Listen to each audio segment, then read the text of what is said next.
Yo, what's going on, y'all? This is Marcus Rosa, aka Mazuma TV, back at y'all with some more boxing talk, man. I hope everybody's having a blessed, beautiful, positive, productive night. I hope you had a great weekend overall, man. I'm back at y'all with some more boxing talk. We're gonna be doing some live fight commentary along with some post-fight reactions for Claressa Shields versus Franchon Crews-Dezurn, along with my guy, Philly's own Atif Oberlton versus Joseph George, man. There's going to be two fights that happened before those two. So I'll be just chopping it up with y'all and giving y'all guys some updates in the meanwhile. You feel what I'm saying? Shout out to the nation. Shout out to the mob. We definitely in the building. Huge shout out to everybody that came through on the live last night and was tuned in at the studio, man. We had a great time, man. Shout out to my boy Derek Moore. Shout out to David Jacobs. Shout out to my boy Reese for coming through and supporting the channel, man. It was some great conversations. Shout out to my boy Justin Jackson in the building. He says that Albert Bell walking out price. I didn't see him, but I wouldn't necessarily be surprised due to the fact that, boxing's a small world, man. And, a lot of these dudes be having friendships or be training out of the same gym or might even be stablemates some way, somehow. So I wouldn't necessarily be surprised. I don't see Albert Bell, but I'll definitely know who he is if I were to see him on camera.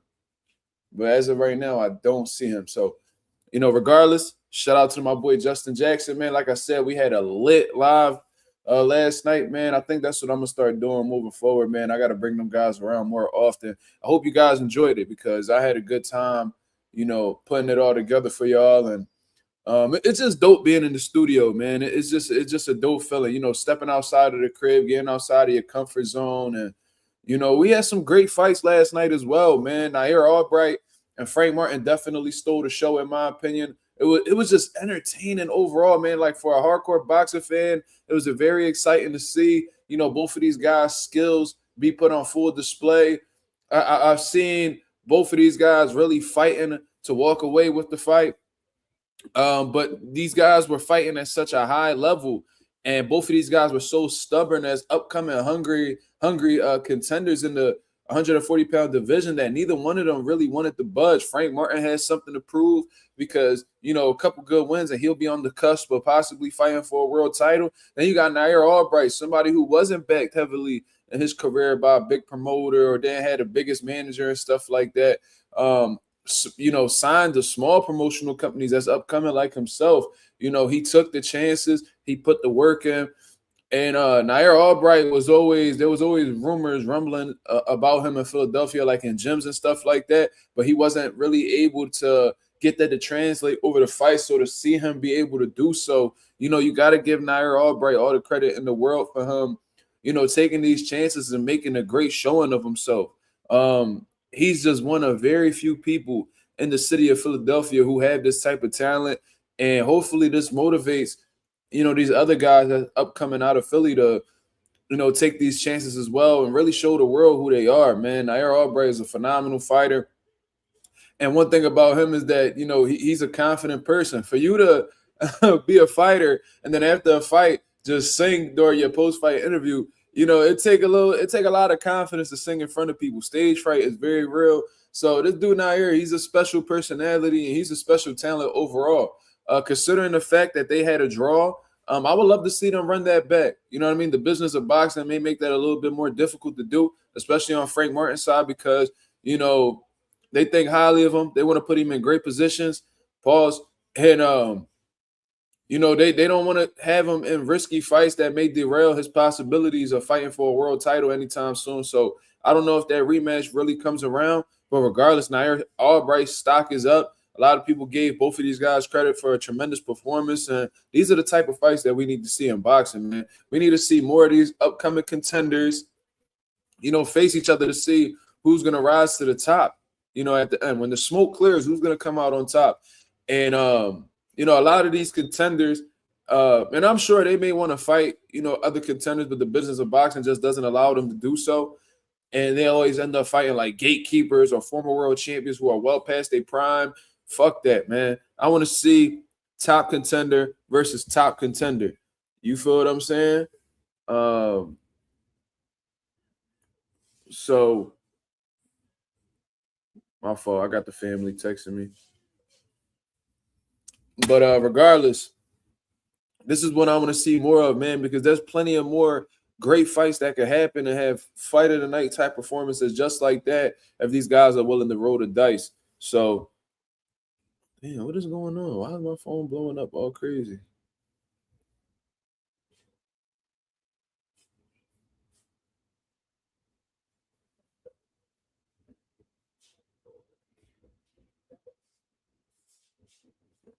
All right. Hold on, man. Sorry about that, y'all.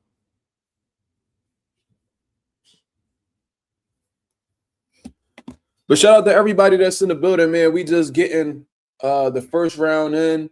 I guess the opening fight to the card, Taylor versus Evans. I'm not really knowledgeable on either one of these guys, to be honest, but they look like some big boys. I've had to assume they definitely heavyweights. This is an 8-round contest. And yeah. So I see Evans is definitely using some side-to-side movement, keeping that jab. These guys, yeah, they definitely big boys, man. They look strong as hell, and then on top of that, they definitely ain't the fastest. So hopefully, since this is a heavyweight fight, we get to see an early KO. That would be phenomenal to experience. But shout out to my boy Justin Jackson in the building. Salute my boy Jay. He said, was in and out of the live, but the setup in the studio fire. Looking forward for more content there. Yo, Jay, I appreciate that, man. And shout out to everybody that was sending super chats, man. Lorenzo was definitely the star of the chat last night. He was bugging. Shout out to my boy Lorenzo and the motherfucking Benzo out here showing love. You feel what I'm saying? Chris Maldonado, what up, brother? What's going on? What's going on? And I also want to shout out my boy Reese because he definitely got like camera shy and stuff like that. But I told him, I called him, I was like, yo, bro, I need you, man. Pause. I need you to come onto this podcast, bro, because he's a knowledgeable person. And you've seen that everybody that was on there speaking, they were knowledgeable in their own right, because not only do they understand boxing, they actually take part in it. These are all active fighters. So I just wanted to give you guys a different perspective, and I really hope that you enjoyed it. Did I see what was happening in Mexico? Yeah, I did. I definitely did. And I'm not going to speak too much on it because at the end of the day, I do want this video to be monetized. Saying certain words could get it flagged. But we all know what keeps Mexico afloat, financially. We know like the foundation of Mexico's economy. If you know, you know. If you don't, go do your research. So the fact that they was willing to, the military, unalive somebody who's like the head of a cartel, that was very uncalculated, I'm gonna say.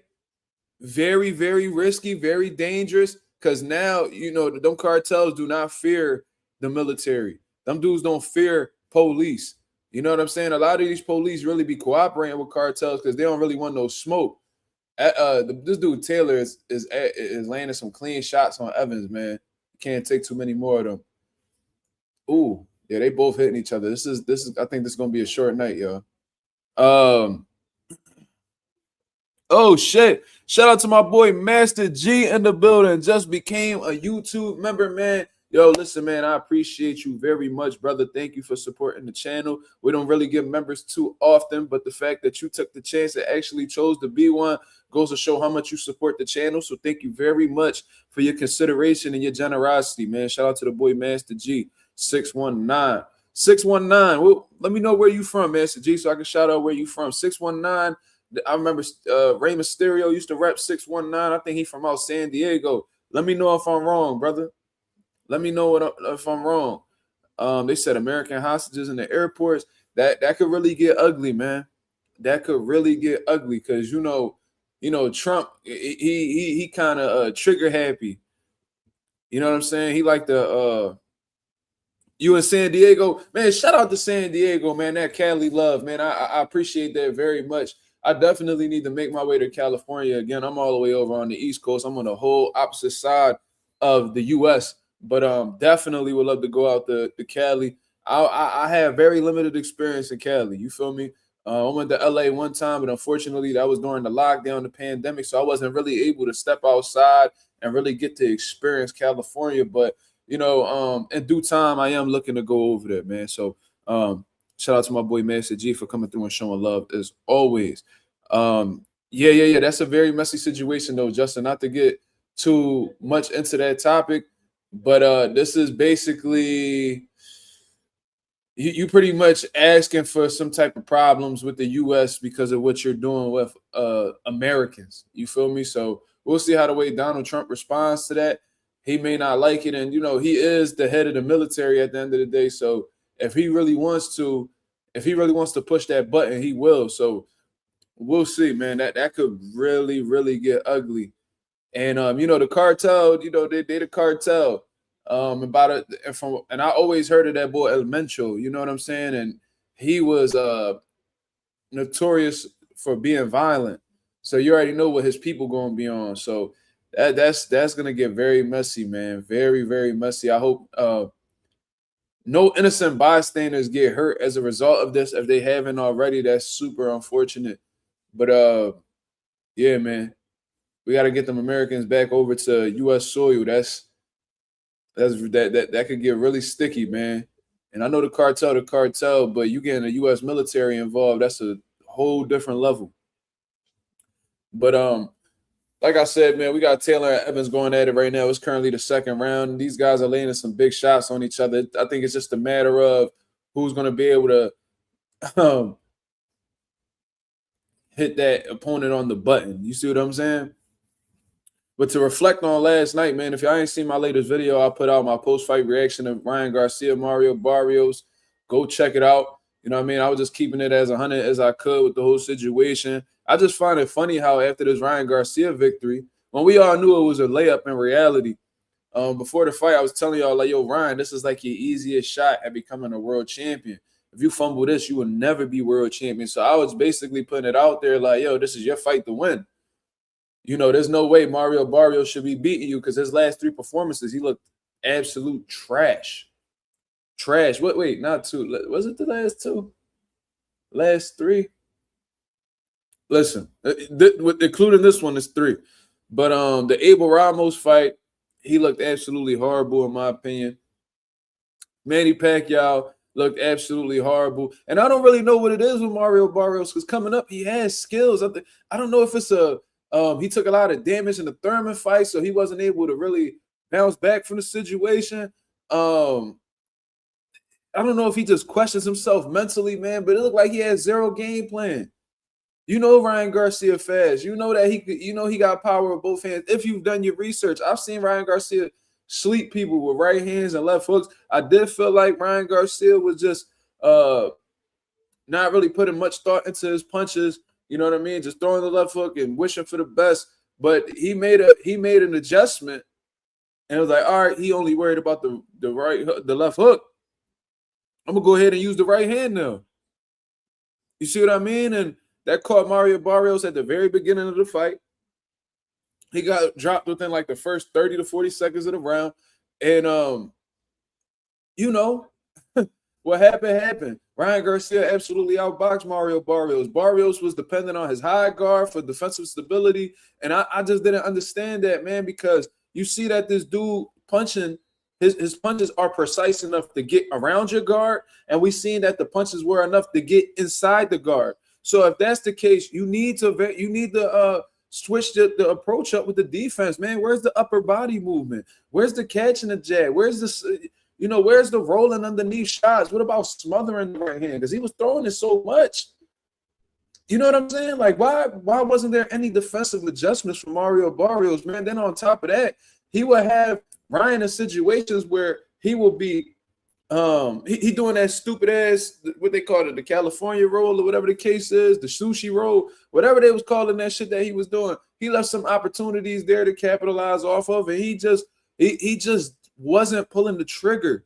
So it's very frustrating watching Mario Barrios. I'm not gonna lie to you, man. I remember being very frustrated after the Manny Pacquiao fight, and as a result of that, I just lost all hope in Mario Barrios. That was his ultimate opportunity to really make a name for himself. Ooh, that was a big right hand from Taylor.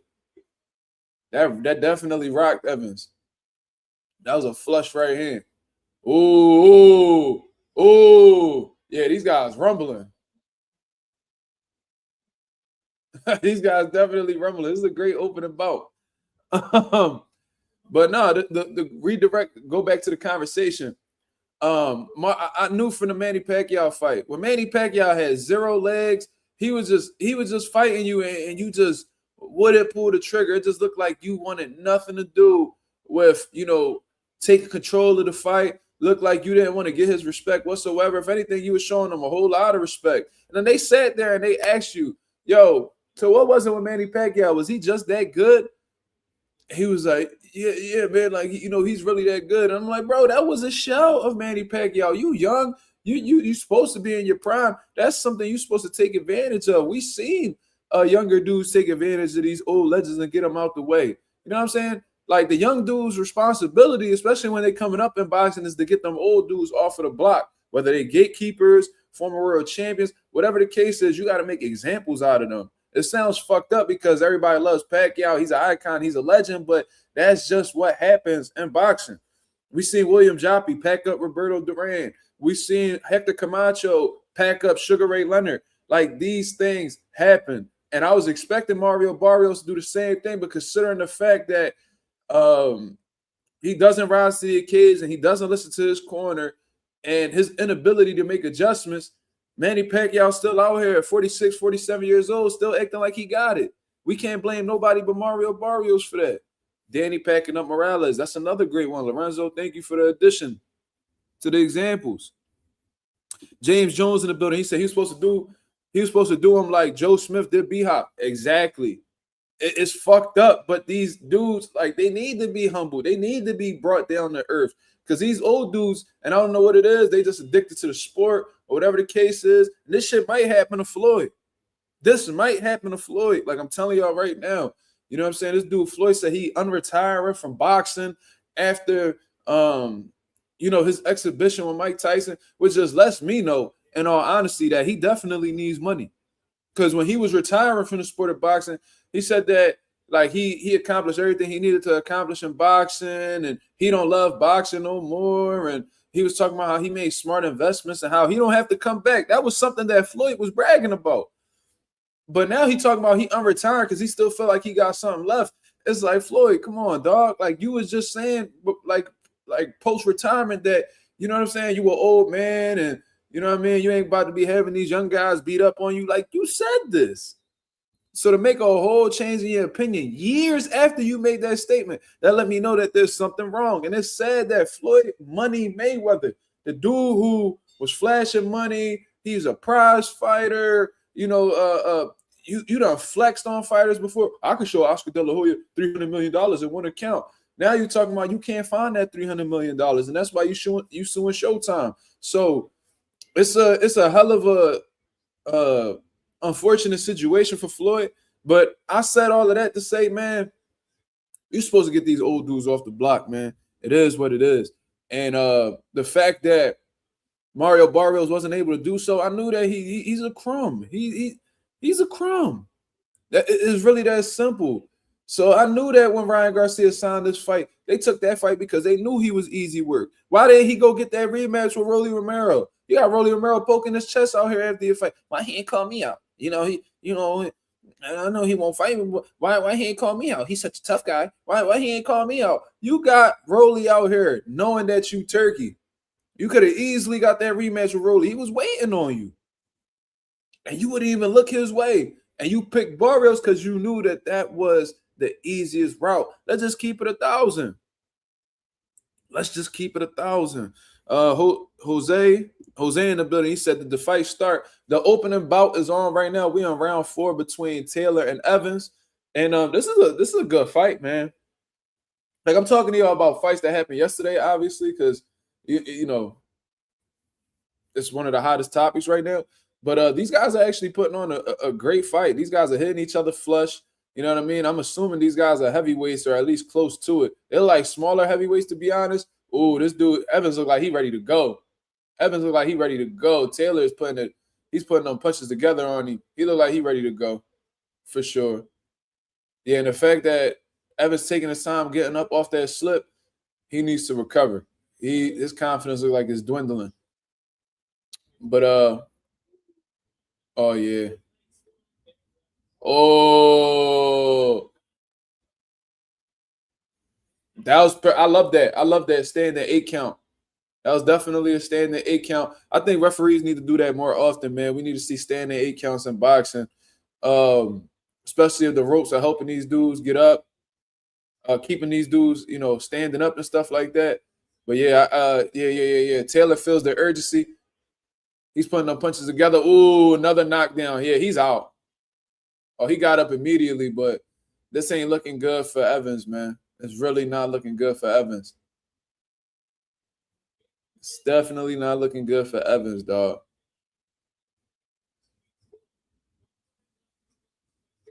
Ooh. Ooh. Ooh. Oh, shit. The referee busted his ass. Oh, shit. Oh, shit. Why that referee bust his ass like that? Oh, this dude Taylor got personality. He in there dancing. He feeling the groove. Yeah, it's lit so far out in Detroit. Jose said, when is Atif Oberlton? Well, he's the co-main event. So it's gonna be this fight right here, brother. Another one between two females, I'm understanding. And then Atif Oberlton is the co-main event. So we got this fight. This fight look like it's gonna end soon, to be honest with you. Look at Michael Blackson in the background. You beach motherfucker. Yeah. My boy Michael Blackson out there in Detroit having a time. Yes, sir. Hopefully he's supporting his Philly brother. Hopefully he's supporting his Philly brother Atif Oberlton. For y'all don't know, Michael Blackson is from Philadelphia. You punk motherfucker. You punk beach. Yes, sir. Shout out to Michael Blackson. Everybody's favorite African. You feel me? But anyways,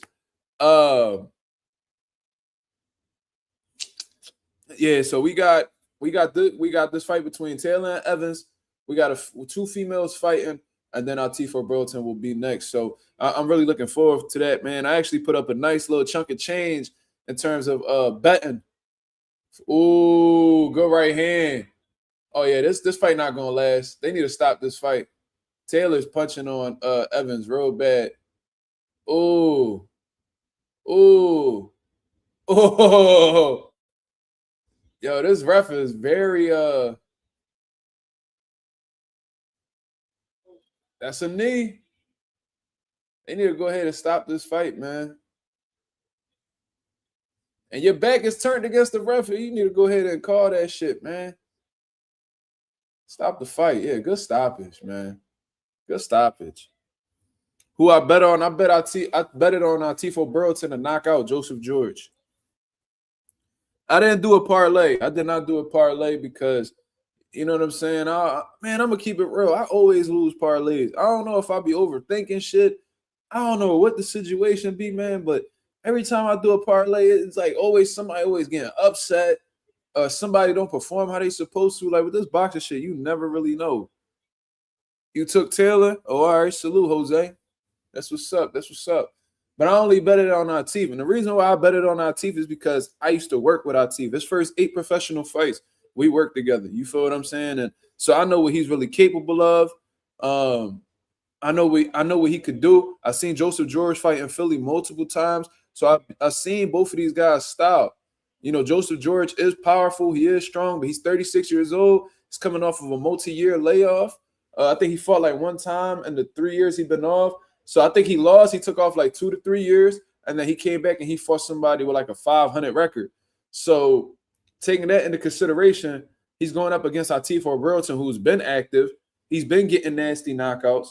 And this dude, he's more than just a power puncher. Atif Oberlton is one of the most well-rounded fighters that I've ever seen, let alone definitely the most versatile I've ever worked with, one of the most knowledgeable. And Atif could do a little bit of everything, man. He's another monster that's out of Philadelphia. I think he's training out of Pittsburgh right now, but he's from West Philly, from what I understand. So this dude could do it all. There's nothing that Atif can't do. He punches. He has a great jab, good speed, very fast for a light heavyweight. Might be one of the fastest ones in the sport. Definitely one of the fastest light heavyweights in the game. That's a fact. Good feet, good counter punching, very good defense, man. I used to dedicate rounds to like pad work, but I'm throwing punches at him. And I'm really trying to hit this dude. And I there was rounds where I couldn't hit him clean. I couldn't. Like, Atif could attest to this. We would be in the ring for rounds, bro. Rounds, pause. And I'm throwing everything I could throw at him. Speed, power. I'm trying to hit him to the body. I'm missing. He would even run me into counters and all types of. Atif Oberlton is a special talent that has all the potential to be world champion. I'm telling y'all this right now. He's ranked number 5 in the WBA, so he's definitely making his way up the ranks. And before you know it, he'll be fighting for a world title. And I'm going to tell y'all something. Don't count him out. And light heavyweight has a shit ton of underrated fighters, man. That dude, Najee Lopez, I'm big on him too. That guy is nice. Ben Whitaker on the come up. Like, this new generation of light heavyweights, don't be surprised if they become one of the best divisions in the sport or end up being pound-for-pound level fighters, man. And I'll tell y'all what, Ben Whitaker, Atif, I heard they sparred before. From what I heard,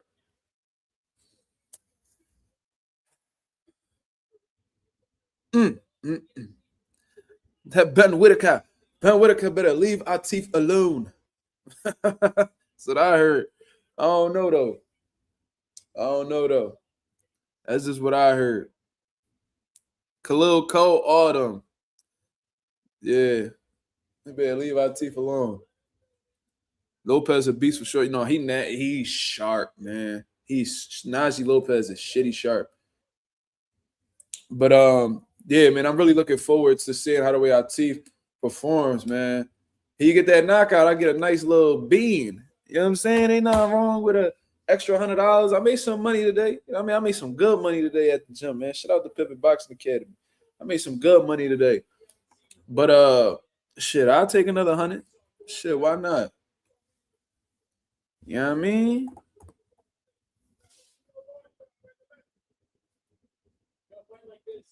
So it's definitely on. It's lit. It's popping. They got the stoppage, and now we moving on to the next bout. Atif will be the bout after the fact. In the meantime, man, if y'all want to talk about or bring up any sort of topics, please let me know. Let's talk about it. Smoochie in the building. What's up, Smoochie?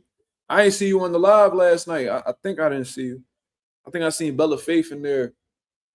But I ain't seen him. I ain't think I seen Smoochie. She probably was too busy watching the fights. You feel me? But shout out to everybody that's in the building. We got 15 people. Let's get 15 likes, man. We got 15 people. Let's get 15 likes. You know what I mean?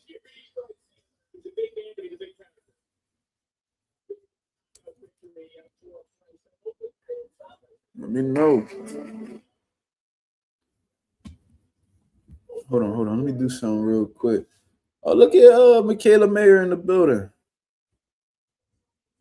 Look at Michaela Mayer in the building. Do something special. Look at Michaela Mayer in the building. She looking tall than a motherfucker. How tall is Michaela Mayer?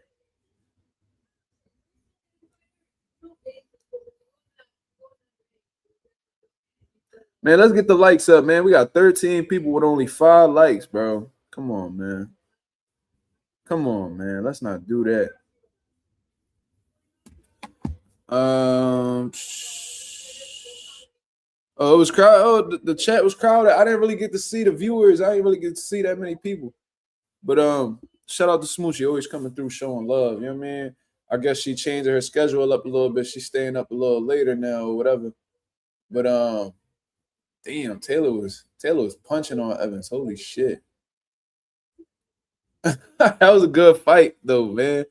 I don't know what weight are these guys. Let me take a look. That was a great opening fight. Let's take a look at these dudes. What they look like? If I had to guess, they probably cruiserweights. Let's take a look. That was a great way to get. That was a great first impression, though. I'll tell you that. Where is Price Taylor? Price Taylor and James Evans. Where they at? Yeah, they heavyweights. Looks small though, but he's 6'4", so yeah, he's big. Pause. He's got a good knockout though, so salute. James Evans was 9-2. Good little John. Nothing wrong with that. 29 years old, 6'4". He from out Brooklyn. Okay. All right. You on my radar now. Shout out to the boy Price Taylor. You know what I mean? Smoochie said Claressa actually has dope undercards. Is it Salitas? Yeah. It's like Salita Promotions with Win Records. So it's like I'm not really too sure. I think Win Records is a music label. Maybe that's Papoose that's behind that. I don't know. But regardless, they was able to get a deal done with Atif Oberlton. So they definitely doing something right. So let me actually look into Win Records. Let me see.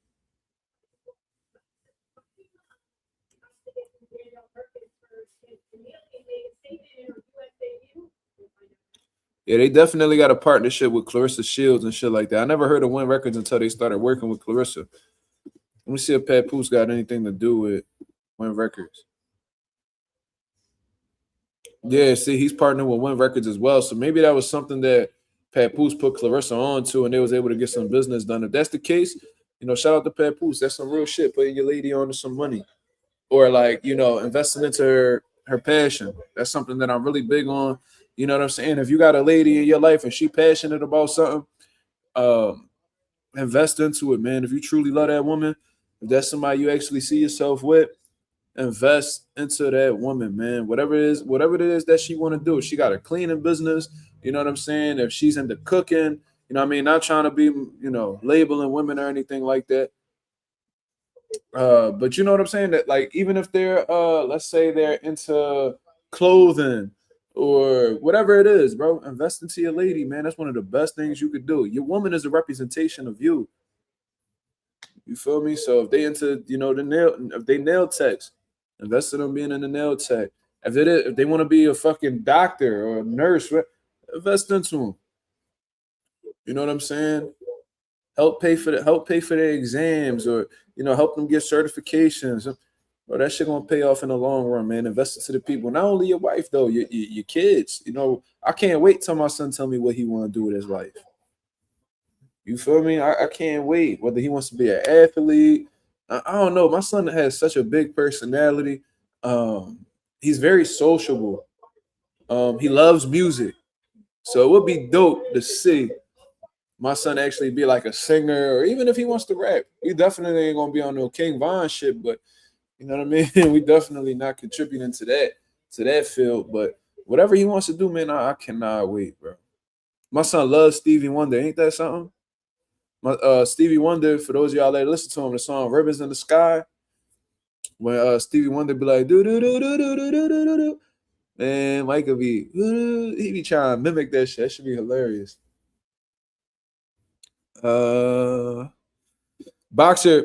Boxer sparring in the building. He said most action we're gonna see in tonight's main event is what we saw yesterday at the Wins. Damn. So you're not very optimistic about the main event.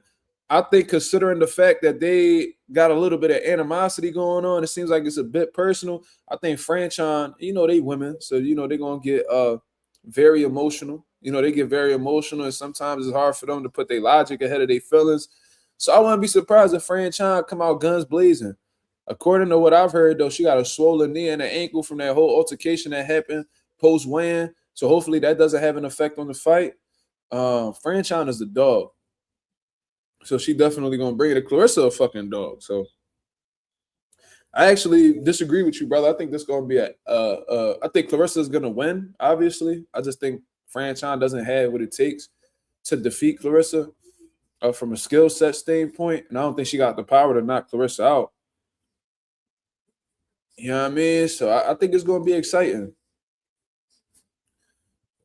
You said Stevie your favorite. Stevie's the fucking man, bro. And I'm mad that I just started listening to him so late.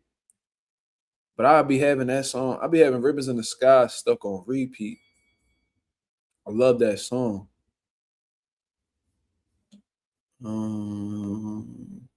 Micah listens to it and he be singing along with the song. It's funny, man. It's dope to see my son grow up for sure. Shout out to all the active parents. Shout out to all the active fathers out here. I didn't have a weekend with my son, unfortunately, man. But I'll be with him Tuesday. So I can't wait.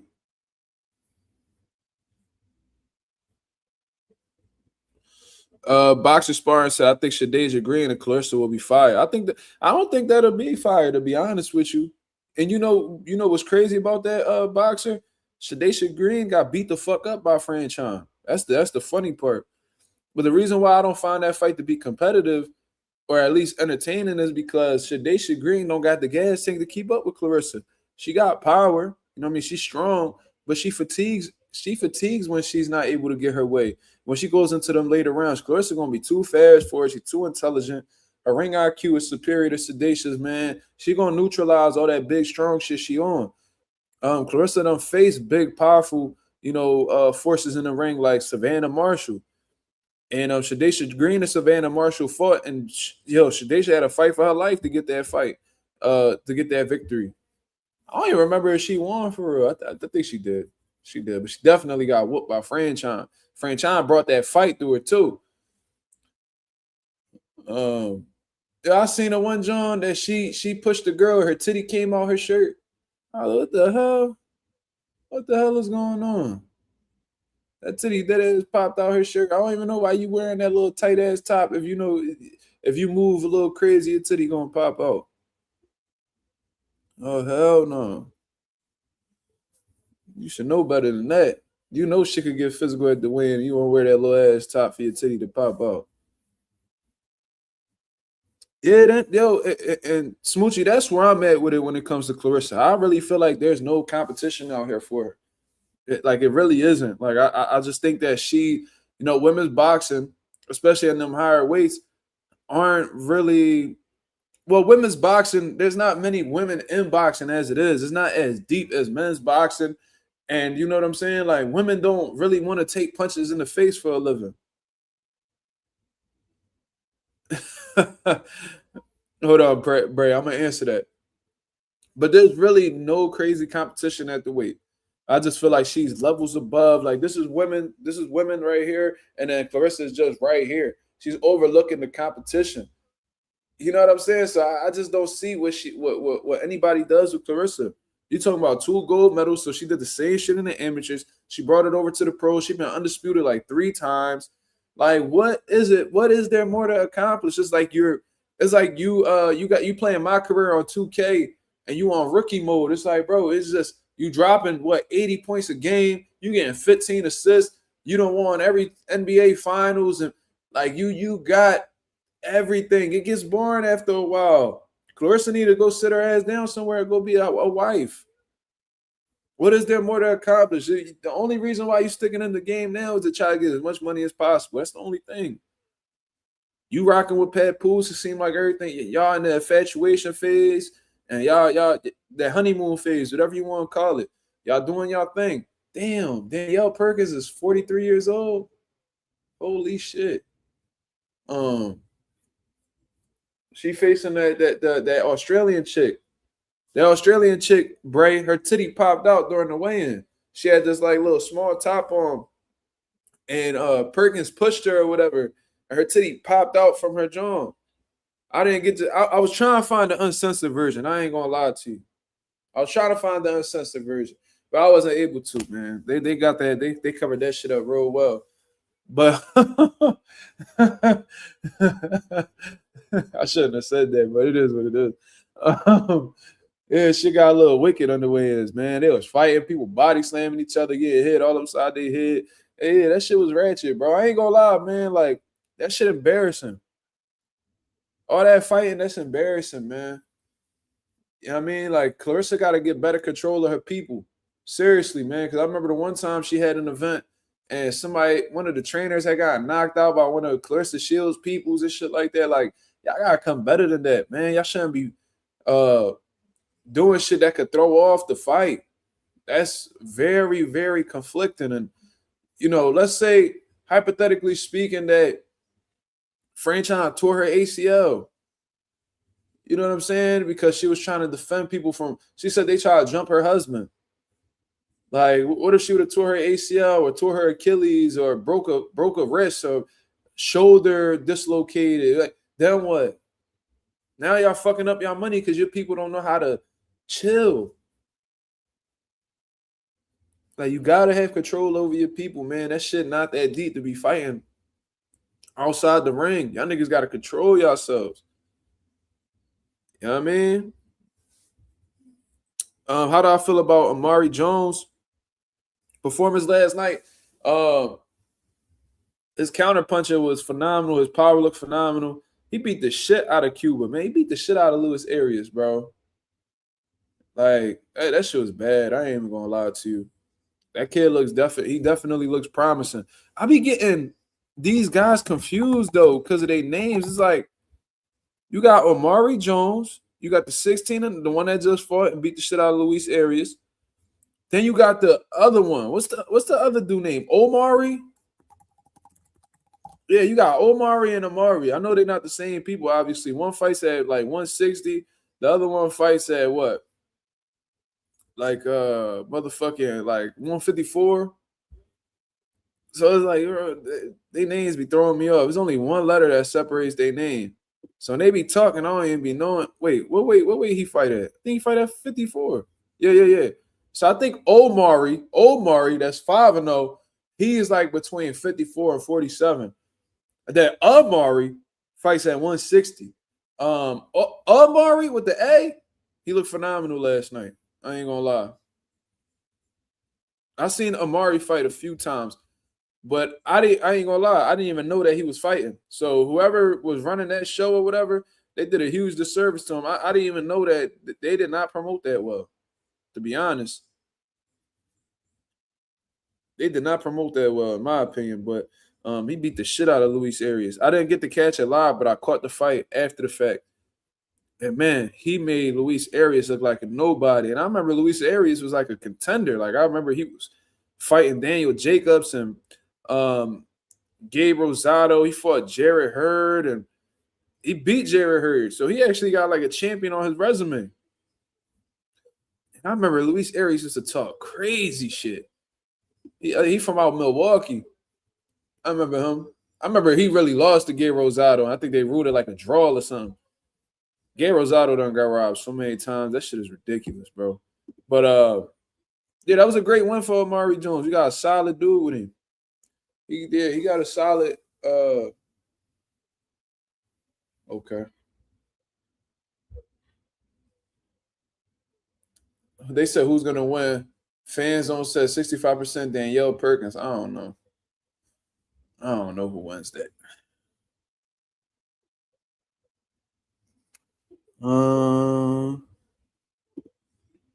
Amari was supposed to be on the prelims, but since Rich wasn't fighting, he went up on the main card. That's dope.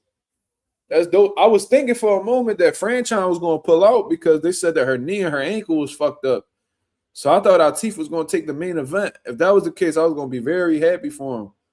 But Franchon, she gonna follow through with the fight, man. Shout out to her. She a dog. Hopefully, it don't have an effect on her legs or nothing like that. I seen her walking to the locker room. It didn't look like she was limping or nothing like that. So she should be all right. Yeah, Amari definitely cold though. Like Luis Arias threw some bullshit. He threw some bullshit, and Amari saw it, came back, shot a left hook. It's like, God damn, he looks strong than a bitch. I mean, so now we getting into the second fight of the card between Perkins and I don't know how to pronounce this shorty last name. I gotta hear what her last name is. The fact that Danielle Perkins 43 and she rumbling, like that's crazy. Like when you 43 as a man and you boxing, most likely you cook, but like these women be older and still be fighting at a high level. That should be crazy to me. Probably because they don't really take much punishment.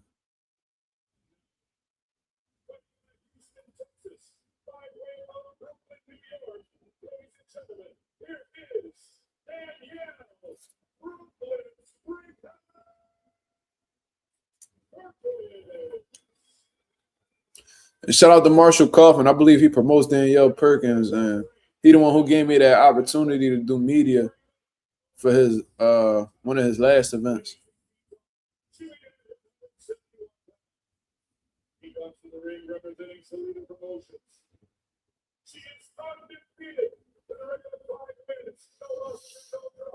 And like Claressa really got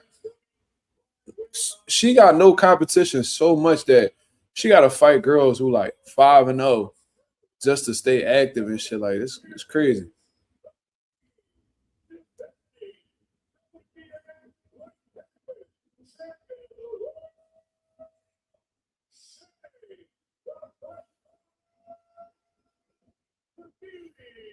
Connealy. Okay, so that's her name. Connealy.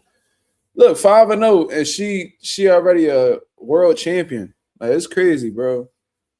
They got a 18-year-old world champion in female boxing right now. She won her world title when she was 17, almost broke Wilfred Benitez's record. That girl just turned 18 and looked like a little ass girl. She beating on these grown women. She just did a title defense yesterday. Boxer sparring in the building. He said Hitchens is a disgrace. Talked all that much just to pull out on fight night. He's exactly what Duarte called him. New York, come get your mans. That's definitely a difficult situation, and I'm going to just chalk it up to either one of these two things. And it's really all it comes down to, because as more information has come out, I think Oscar De La Hoya revealed it was food poisoning. Now, could it have been food poisoning? Yeah, you know what I mean? Shit like that does happen. I fell victim to that in the past, and trust me, if you got food poisoning, you're not going to be able to rumble, especially like if you experience it how I did, you definitely not going to be able to compete in a 12-round fight. Now, I did find it funny that they pulled out with food poisoning hours before. Like, you should have felt that food poisoning within the first few hours of you eating whatever it was that fucked you up. You should have felt it that night. You feel me? That's where I'm at with it. So the fact that he pulled out a few hours before the fight, like, that's a little suspicious to me. Now, let's say it's not food poisoning. He just needed a legitimate excuse. Maybe he got cold feet. Right? If you getting cold feet and you don't like that style, then it's going to be really hard for you to develop a fan base, because eventually you're going to have to fight that style. You're going to have to fight that style eventually. Or let's say he didn't like how to wait, because this is what I believe. I don't know how y'all feel. I don't know what y'all believe. But how I feel is, like he told Subriel Matias in the past, and I don't want to keep bringing him up. Subriel, he at where he at with this boxing shit. You know, he coming off of L, whatever. He not relevant amongst the champions right now. But he told Subriel to his face in New York, why would I fight you with a rehydration clause? So in Richardson Hitchens' mind, he doesn't want to take on a tough style like that if he's not able to hydrate how he wants to. Duarte is a similar style to Subriel Matias. There's some differences, but they share a similar mentality in the ring. And both styles will be tough for somebody like Hitchens who struggled with that style in the past. So I feel like Hitchens made the weight, did the rehydration clause, and ain't like how the way he was feeling. And he didn't want to take that chance against Duarte, not feeling like he was close or at least 100%. So he pulled out. Because I don't think Hitchens is going to be taking a fight if he knows he's not in the best position to win. Some people are just like that. We just see Floyd Schofield do that shit. They do that all the time. This motherfucker had a little red mark. This nigga looked like he had hives on his fist. Pulled out against Jojo Diaz. Why would you pull out against Jojo Diaz? Oh, because my son's punching very hard. What the fuck that got to do with you pulling out of a fight, nigga? So some people are just scary like that. It's like that in the amateurs. It's like that in the pros. It is what it is. There's some people who are willing to fight considering injuries, and like Andre Ward, he fought with an inflamed knee. He couldn't do any road work. He still fought. David Benavidez fought with a cut. Chavez fought De La Hoya with a cut. You know, people be coming in with injuries all the time. Floyd Mayweather had to get shoulder surgery after the Manny Pacquiao fight. Like, these things happen.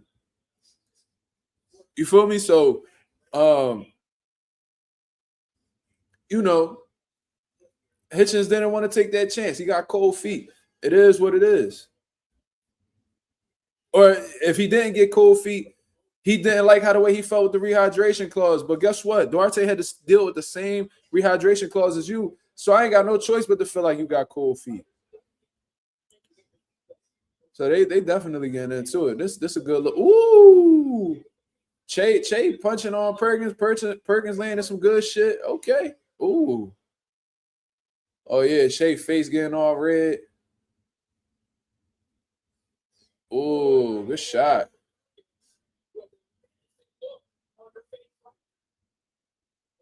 Oh.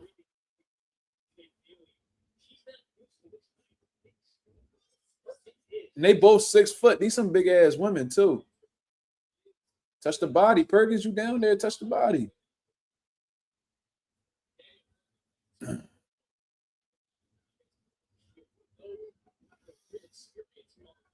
So, anyways, y'all getting the blizzard in Philly right now? Yes, we are. I'll show y'all. Look, I'm hot. I'm all the way up here. I don't know if y'all can see. Hold on.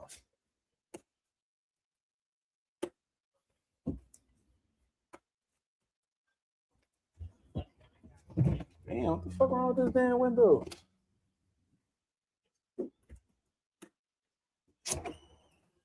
Look, you probably can't even look.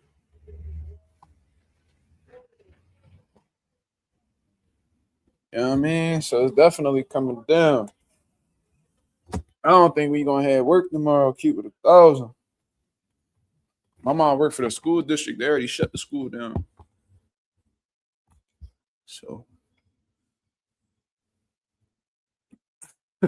she said if I was scheduled to fight Perkins, I'm not showing up. Damn.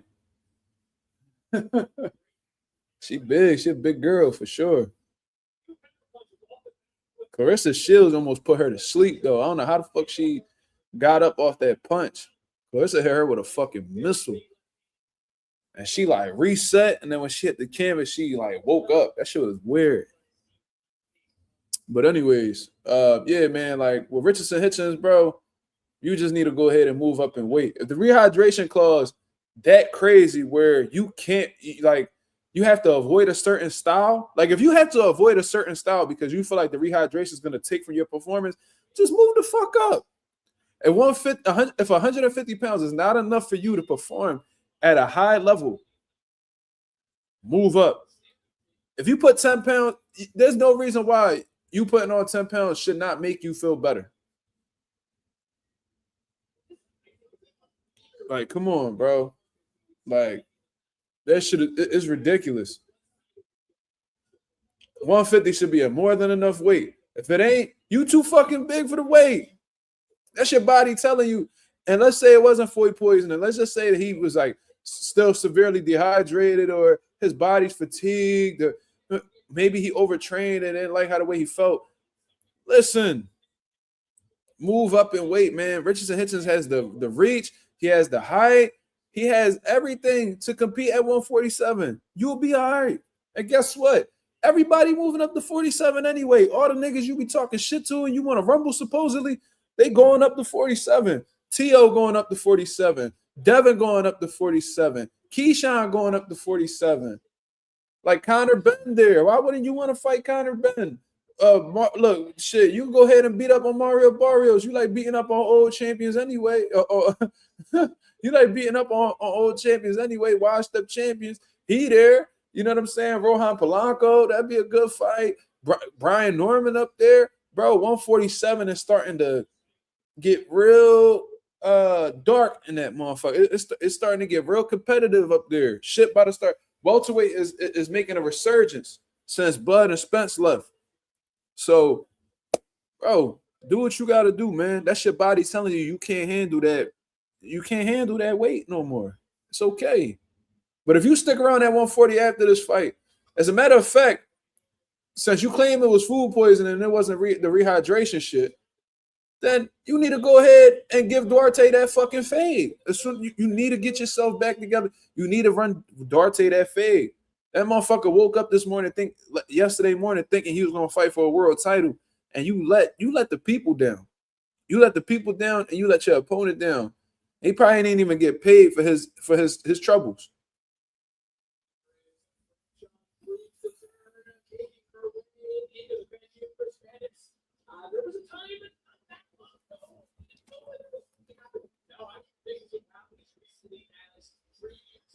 Franchon Crews-Dezurn revived her career with a win over Shakur Stevenson, and now here she is with an opportunity to take on the greatest woman of all time, two-time Olympic gold medalist, undisputed heavyweight champion,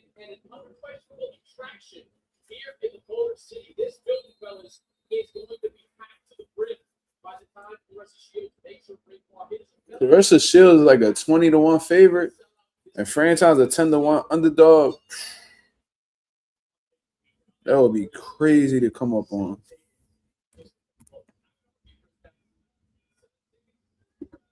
Smoochie said, everybody want to see Atif. When does Atif fight? He's after this fight right here. So after Perkins and Che are finished fighting, this girl Perkins is crazy. She in her bag. She using a whole lot of energy though. She getting real groovy. Everybody want to see Atif. I never seen him fight. He must be good or something. Atif is phenomenal, man. Like I said, I had the pleasure of working with him his first 8 professional fights. Special fighter. One of the most well-rounded fighters in the sport of boxing. He just hasn't gotten his recognition yet. He hasn't gotten the spotlight. So the fact that he's the co-main on Claressa Shields' undercard, it's a great opportunity for him. It's a great opportunity for him. So he's going to shine today. Joseph George, I had the pleasure of seeing him fight multiple times in person. If you go check his box rec, he fought in Philly before. We fought on the same card at one point in time. So I'm real familiar with these guys that's getting opportunities. And Joseph George definitely strong than a motherfucker, but he's 36 years old. You know, he's coming off of some inactivity. And, Atif is just a different level, man. Atif has been really growing into his adulthood, his pro style. You know, he's putting these dudes out. He's clicking. He's sharp. Very calculated. Not overly emotional in the ring. You know what I'm saying? Just he's one of the most well-versed fighters. One of the most special fighters that I've ever come across. Che is getting worked, yo. Che getting fucked up. Yeah, Che getting bullied in there. Perkins ain't playing with her. Atif is from Philly. Atif is from Philly, man. He's from West. He claimed all of Philly, though. So, I mean,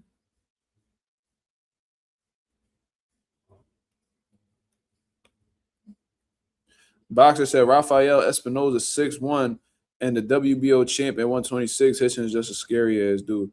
Well, Rafael Espinoza might be one of those rare guys who are tall as shit and actually don't blow up in weight, like from Fundora.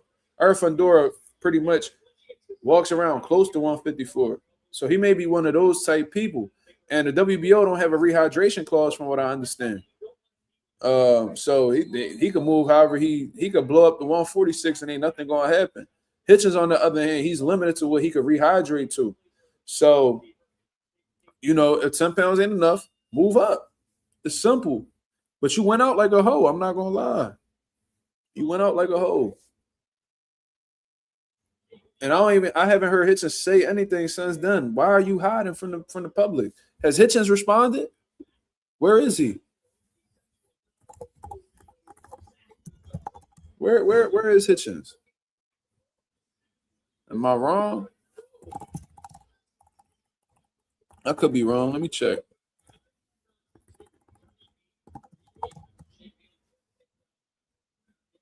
Let's see where you at.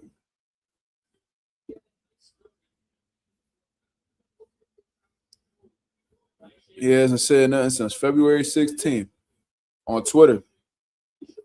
Let's check Instagram. Let's see if he said anything on Instagram.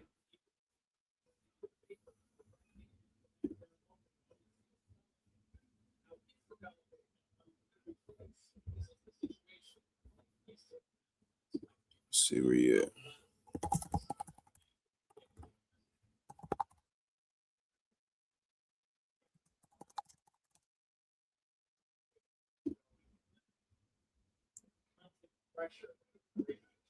Nope.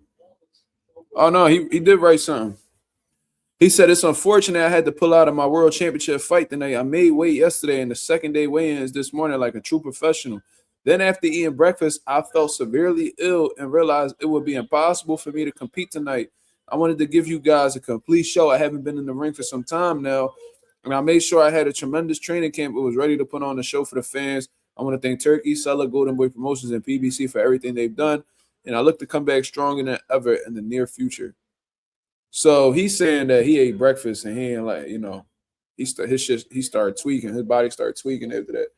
Listen, freak things like that can't happen. So I don't really know what to believe, to be honest. But considering the fact that you had trouble with this style in the past, and then heading into this fight, all of a sudden you gotta pull out. I don't know. Like, I can see why some people talk about you got cold feet. You know what I mean? T said he gets a pass from him. Boxer said Hitchens on the toilet. Probably, bro. Listen, I'm not saying he capping. Because let's say Hitchens, listen to us or listen to his pride and still fought Duarte, and then he got beat the fuck up by Duarte. And then he came out later and was like, "Oh, I had food poisoning." Everyone will be like, "Man, you lying, nigga, man. You capping, bro. Stop making excuses, man." So maybe what he felt was legit and he did what was the best for him. You know what I mean? Boxing is dangerous. You feel me? Like, boxing is dangerous. You can't get really hurt in there if you're not 100, if you're not ready. So we'll see.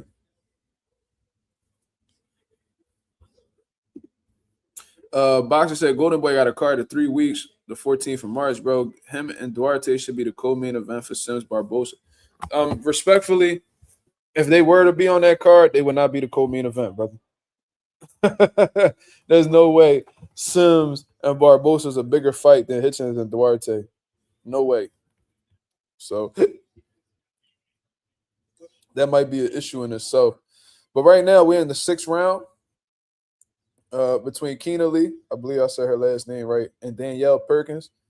I ain't really paying the fight too much mind, to be honest with y'all. I'm just tapping in with y'all to see how y'all feeling. You know what I mean?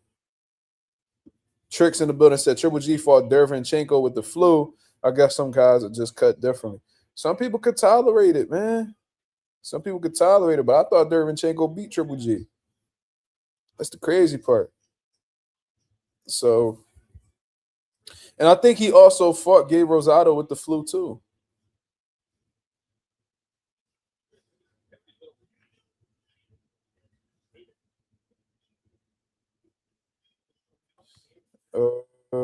Smoochie said, I'm going to believe him.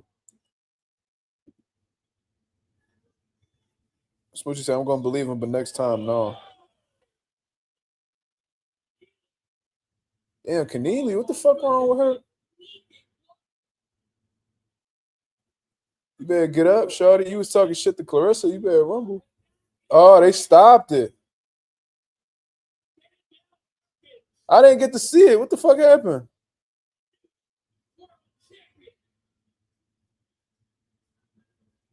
Damn, Perkins just became a world champion. I gotta see what happened. But her mouth just looked like it opened up. Damn. She must have got hit with some heavy shit. Perkins was just in her bag, though. She bounced back off that Claressa win. That Claressa loss real good.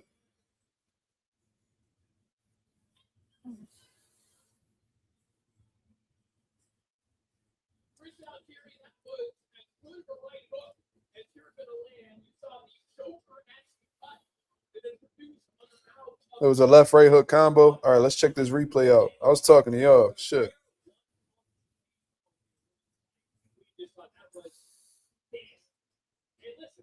Damn, why her mouth open up like that? She got her lips split. Let me see. Bang, bang. Ooh, wee. God damn. Bing. Bing. Ooh, she got hit around the fucking button. God damn. Boom. Boom. Yeah, that was ugly. That was ugly. Damn. Yo, that's like a man knockout right there, boy. That was ugly. Broke her jaw, maybe. I don't know. Her mouth definitely looked open when she got punched, so that's possible.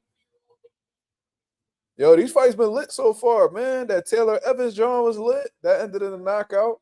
Danielle Perkins and Che Connealy, whatever the fuck her last name is.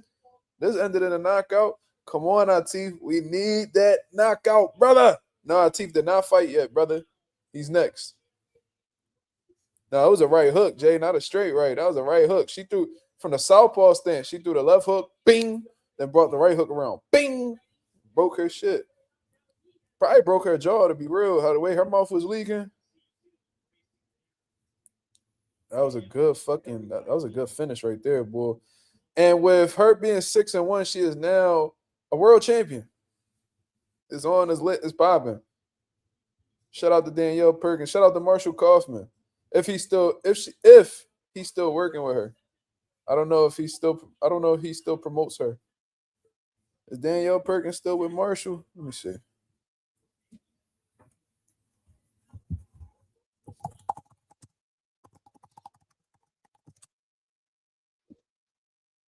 Yeah, she's still with Marshall. Shout out to Marshall Kaufman, man. That's somebody who's worked closely with my dad for years. He got another world champion. That's dope.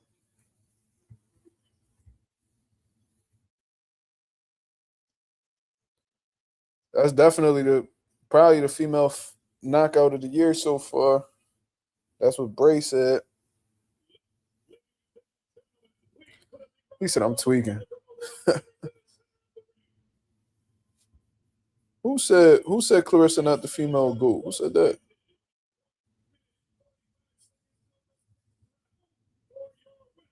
Did Shay say that? I know they was going back and forth.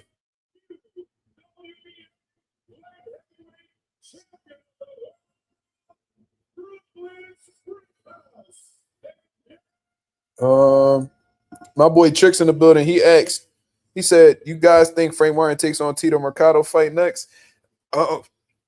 To be real, I mean, I don't know. But what I can say is that I want to see Frank Martin run that shit back when I hear. You know, I'm not as a boxing fan, I'm not content with draws. You feel me? Like if they had a competitive back and forth fight that could have went either way, I thought it was dead even. I think that neither one of those guys, I think that was the right decision because throughout that 10-round bout, besides the last round that Nadir hurt Frank Martin really bad,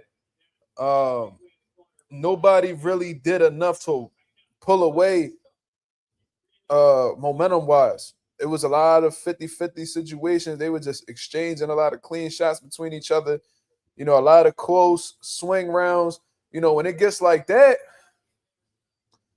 you know what I'm saying? I can't be mad at the draw. Some people felt like Nair, because he closed out strong, he should have got the dub. Whatever the case is, I understand that. But Frank Martin won some rounds too. So when a fight is that competitive and is that close, should run it back. And it was a quality fight at that. It was one of the best fights we've seen competitive-wise this year. They're interviewing Danielle Perkins right now.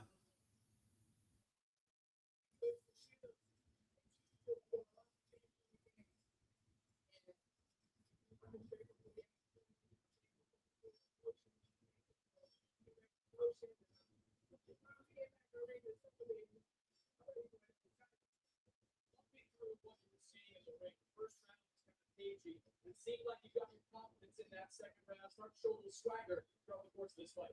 Yeah, so I started to realize the first round, you always start trying to feel somebody out. I just never know what they're bringing. She's strong, she's serious. So I realized I would say there was some shots in the first round. Damn, Tyrese Maxey just dunked on Ant-Man. Trick said I had Frank edging it, but it was very close.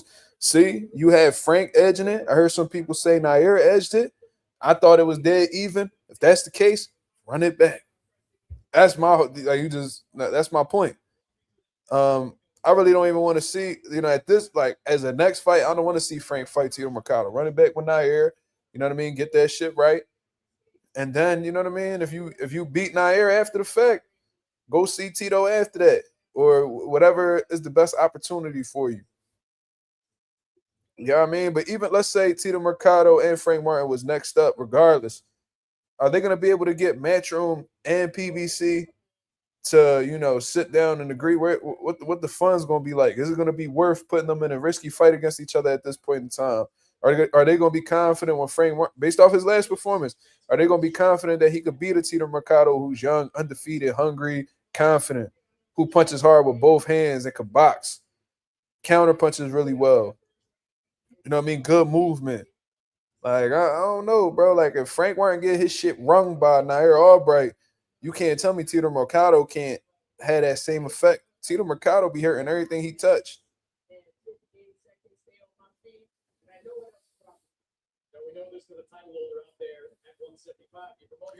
T said he don't think PBC will make that rematch.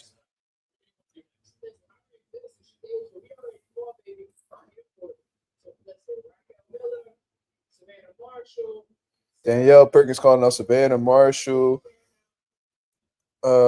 Sedation Green, Raquel Miller. So she wants smoke. Mercado can crack with both hands. It's a fact.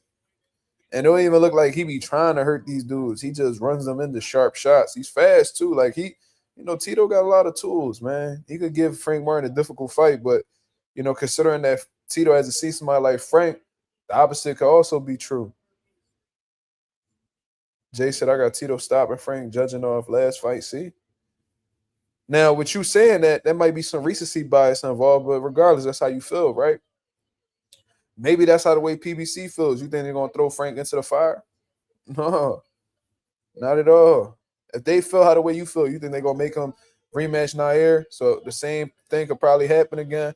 Do you think they're going to let him fight Tito Mercado, who may be more dangerous than the Nair Albright? Nair Albright versus Tito Mercado, a lit fight.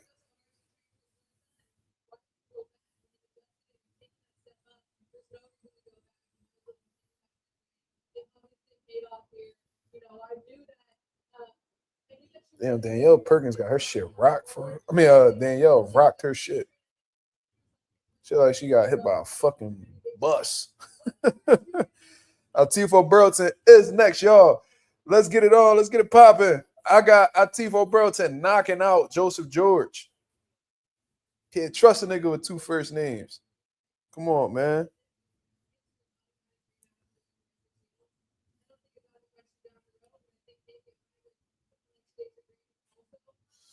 T said put Wu back on another ring card. His stock blew up for sure. That's a fact. That's a fact, man. Look, Nair been taking chances, man. And he's been coming out successful in a lot of these fights. So you gotta give him a lot of credit for that, man. Like there's some people that won't take the chances that he'd take. We gonna be closed tomorrow.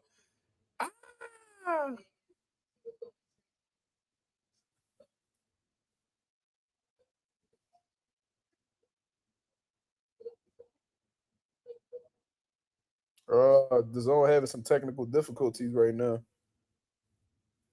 My job is closed tomorrow. So for the brother, who was that was saying something about, I ain't feeling that Philly weather, the East Coast weather. I ain't feeling that, man. It's 70 degrees over here. Well, guess what? You gotta go to work tomorrow, nigga. What you talking about? I don't. All right, so we coming up on Atif Oberlton versus Joseph George Jr. Let's go. The WBC US and WBA Continental USA light heavyweight titles is on the line. You know what I'm saying? You probably like, God damn, that's a lot. That's a long ass belt name. Yeah, it is. But guess what? It gets these guys further up the ranks to fight for the real shit. So, yeah, I mean, we'll see. But Atif is next, man. I'm looking forward to his performance. I love seeing him on the big screen. On the 70-inch. You feel me?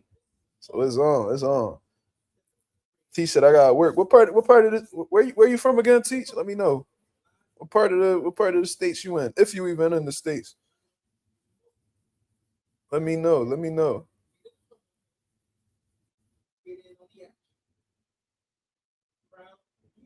Oh, you in New York. Oh, all right. What part of New York you in, brother? So it's not snowing as bad over there?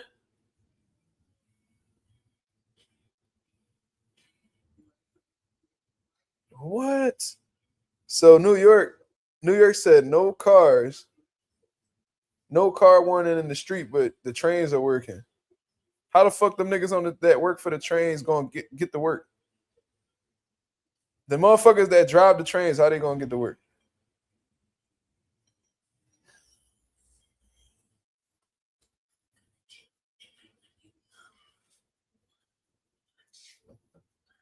So I haven't seen Shakur at a Shields fight. That's grimy. She always goes to her fights. To his fights, I think you meant to say. Listen, I don't know. Maybe Shakur, I don't know. I don't know what to say about that. Trick said, would you like to see Atif Oberlton versus Najee Lopez? I feel like this fight will be fire. Absolutely. Absolutely. That's a phenomenal fight. And whoever comes out victorious in that one, that's like, in my mind, you the number one contender at 175 to me. Well, no, I'm not gonna say that because we still got like David Morrell around and shit like that. But that's definitely a statement. And whoever wins that fight makes a statement in the division and needs a big opportunity after the fact. That's a huge fight, man. Like Najee, he's big, he's strong. He reminds me of a Jamal Charlo. Like he gives me that, like the way that he's built, how strong and always seems to be balanced, got a sturdy foundation. He has a phenomenal jab. He puts his punches together real sharp. His punches are real crisp. And his ability to stay composed even when he has somebody hurt, it just speaks to how disciplined he is as a fighter too. So that's a good fight. And Atif, he brings the athleticism, the flashiness, a world-class jab, in my opinion. Wait till y'all see Atif jab. His speed, his combinations, his heart, his footwork. Like that's a high. That's the shit that I was talking about earlier. Like with Nair and Frank Martin, two skilled up and coming contenders, putting it all on the line to prove that they are really like that. Najee Lopez and Atif Oberlton is a beautiful example of that. We got to see fights like that. How are we gonna know if you really the real deal when all you doing is beating up on, washed up gatekeepers or motherfucking former champions who no longer got it how they used to. Like we don't want to see that no more, man. You know what I mean? Like we don't want to see that. When you upcoming, when you like a prospect, all right, cool. You know what I mean? Beat up on the guys you need to beat up on. Once you like Atif is a top 5 guy in the WBA. It's like every fight needs to be a step up at this point. Like it needs to be that fight. Now what's really dope, man. I want to congratulate Atif for this as well. Sada Baby, I think he's from Detroit too. He's walking out Atif Oberlton. Now, the reason why that's so dope is because when I was working with Atif for the few years he was with us, he used to blast Sada Baby all the time. He was always a Sada Baby fan. So for him to be blasting his music and vibing to the shit that Sada Baby be putting out here, and then a few years later, through your hard work and consistency and your ability to win, now that guy that you've been listening to for years is now walking you out. That's a phenomenal feeling. That gotta be a phenomenal feeling. Gotta be. You feel me? Like that's like for me, like I was a big J. Cole fan ever since I was 13 years old. If I was in a situation where I reached this level of stardom where I get to meet J. Cole, not only that, I get to have an experience with him where like he's walking me out. Like that's a beautiful, like that's a great moment to have. That's like a what they say, core memory unlocked. Like that's the type shit that it is. Hey, how was it? It was so fun. Not for you, I'm sure it was. It was for them. They didn't come out yet, but we were standing waiting. And then she was like, Did she meet them? well, we were like so much people crowded to the stage. So she was just like, oh, I'm like, move my way in there for her. Then they did a little like performance like, in the center of the crowd. So she got a little close. Yeah. Nice. Huh? No. I really didn't. You want to talk to the people? No, not really. No. What a loser. She don't fuck with y'all. You. No, there ain't nothing to talk about. We talk later. That's a lie. Huh? That's a lie. What? We talk later? She don't fuck with y'all. No, you just. You don't fuck with the nation. Stay on my way. Smoochie said she's so pretty. Thank you. She's Chinese. No, I'm not. The Chinese people. It's my people right there. Shout out to my Cambodians, cuz. No, I'm just fucking with you. Make me some. What you got? Oh, yeah. Yeah, eat that. You don't want it? See, that's why I don't even like getting you food, because you don't ever want to eat the shit that I'll be giving you. Go ahead, heat that up. No, don't heat it up right now. I'm on live. I don't want to eat on live. It's cool. Yes, sir. T said, good win for Ryan, though. Even though Barrios didn't move or anything, Ryan displayed some good combinations he didn't display before. Well, when a motherfucker ain't got no defense and they coming forward with a high guard, what you supposed to do? You know what I mean? Like, Mario Barrios' inability to make adjustments and lack of game plan, in my opinion. Maybe Joe Goosen put out a game plan. Mario just ain't follow it. I don't know. I think if you're getting paid the big dollars to, be in a world championship level fight as a trainer, you got to formulate some type of game plan. Like, there's no way. But if the fighter doesn't follow the game plan, then what use is there being like? What's the point of coaching? And I've seen Tim Bradley coming at Joe Goose, and I'm like, bro, this dude Tim Bradley's a fucking clown, bro. Like he should know better. And don't even. And I've seen Tim Bradley talking about the whole Conor Benn situation with. Wait, let me see. Did he speak on? Let me see. I seen Tim Bradley speaking on that situation with Conor Benn and Eddie Hearn, I think. Let me see. He was talking about that whole Eddie Hearn shit.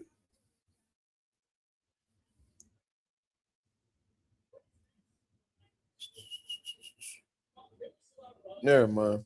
We're not even going to talk about that.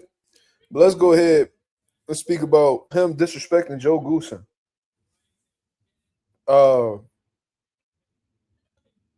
Where was you? How about when why didn't you criticize Teddy Atlas like that when you performed the way you did against Manny Pacquiao in that third fight, bro? You praise Teddy Atlas. You be trying to steal his swag when he be doing all that yelling, when he be commentating and being all animated and performative and shit like that. Like you stole Teddy Atlas' whole swag, and Teddy talked about that one time too.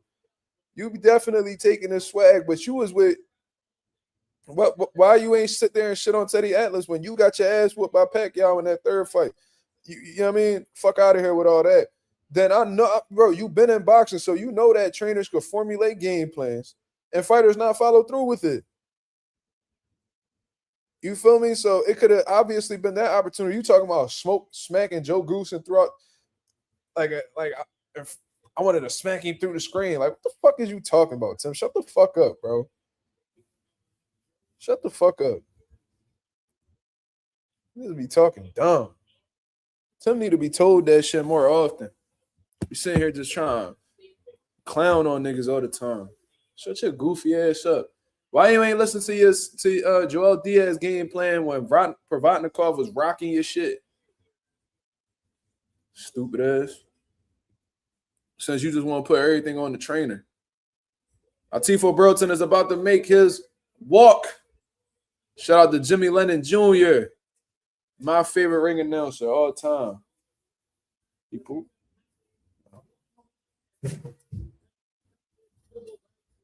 Dana wet off on Eddie. That's just what they gonna do, man. Like, bro, on some real shit, I don't even care. Like, I don't care about what Dana White talking about. I don't care what Eddie Hearn talking about. Like, I don't really give a fuck what promoters got to say about each other. I'm not trying to disrespect your comment and shit like that, Tricks. Don't take it that way. But, like, I just want to see these fights happen. Like at a certain point, like the talking get old, bro. Like I don't even understand what the fuck y'all beefing for. Y'all can make money together. Go make these fights happen, brother. Like it's not make the fights happen. And if Dana White want to isolate himself from all these other guys, fuck him. Fuck him. That's him. That's just letting us know that Dana White don't really want to make the best fights for real. He want to take over the sport and be a motherfucking dictator. That's all that is. If you want to be a top promoter, it does include having to work with other top promoters. You're not gonna have every fighter signed. This ain't the UFC. It is what it is. Teach said, put your business cap on for a second. Okay. The Zone has 2 money fights, Ryan versus Devin and Ryan versus Shakur. Which one would you prioritize? I get the history with Dev, and Ryan might bring in some more. Putting the business cap on. Obviously, in my opinion, the fight that is going to make more sense from a business standpoint overall is Devin versus Ryan. One, they had more history between each other. I know Shakur and Ryan fought each other in the amateurs. Shakur and Ryan fought each other in the amateurs and shit like that. You know, I get it. That's cool. But Devin and Ryan fought each other multiple times in the amateurs. Not only that, but they actually faced each other in the pros already. Not only that, but it's that big PED scandal that happened between them and all the drama that ensued after the fact, legal issues and stuff like that. So it's personal. It's personal. Then on top of that, both of these guys were able to bounce back from those situations and become world champ. So not only is this like a personal grudge match where both of these guys have a great understanding of who they are, but this is also very significant for the 147-pound division, meaning it's a unification fight. And that's what we should want as boxing fans. So literally, this makes a lot more sense than Shakur and Ryan, which that fight is going to be made at a catch weight with nothing on the line. What the fuck? Who the hell is that? Y'all need to go ahead and pack him. Pack him with the quickness. Where the wrench is at? Somebody by the name of Sip His Man Juice said, Mazuma TV, I miss you, gang. Oh, shit.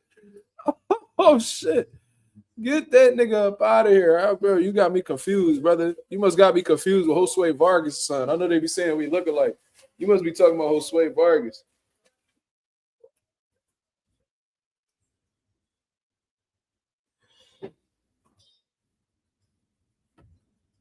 Uh-oh. Atif about to come out dancing. There you go.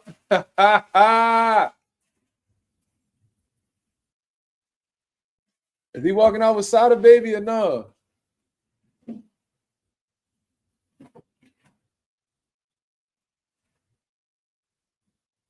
I don't think he walking out with Sada Baby. What happened?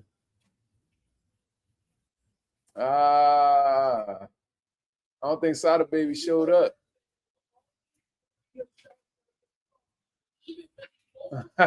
Team having fun, man.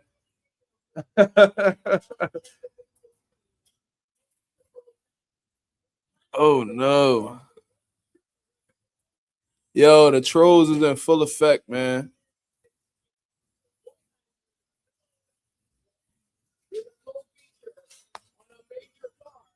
Yeah, the trolls do come in like by the pack. They be drawn, so keep y'all wrenches sharp, man. Damn, I thought Sada was gonna walk him out. I wonder what happened. But Atif looks happy. Look like he ready to fight. It's on, it's lit, it's popping, man. Love to see Atif getting this opportunity. It's a huge platform. He came in through the top rope. And Atif like he's like on a knockout streak right now, too. So hopefully he can follow through with this. He on a 1, 2, 3, 4, 5, 6. He on a 6-fight knockout streak. Let's keep that shit going. He said young Birdman. That's crazy. Y'all just gonna compare him to anybody who's black and bald. Niggas was saying he look like Ugas. I'm like, why? Because they both black and got alopecia.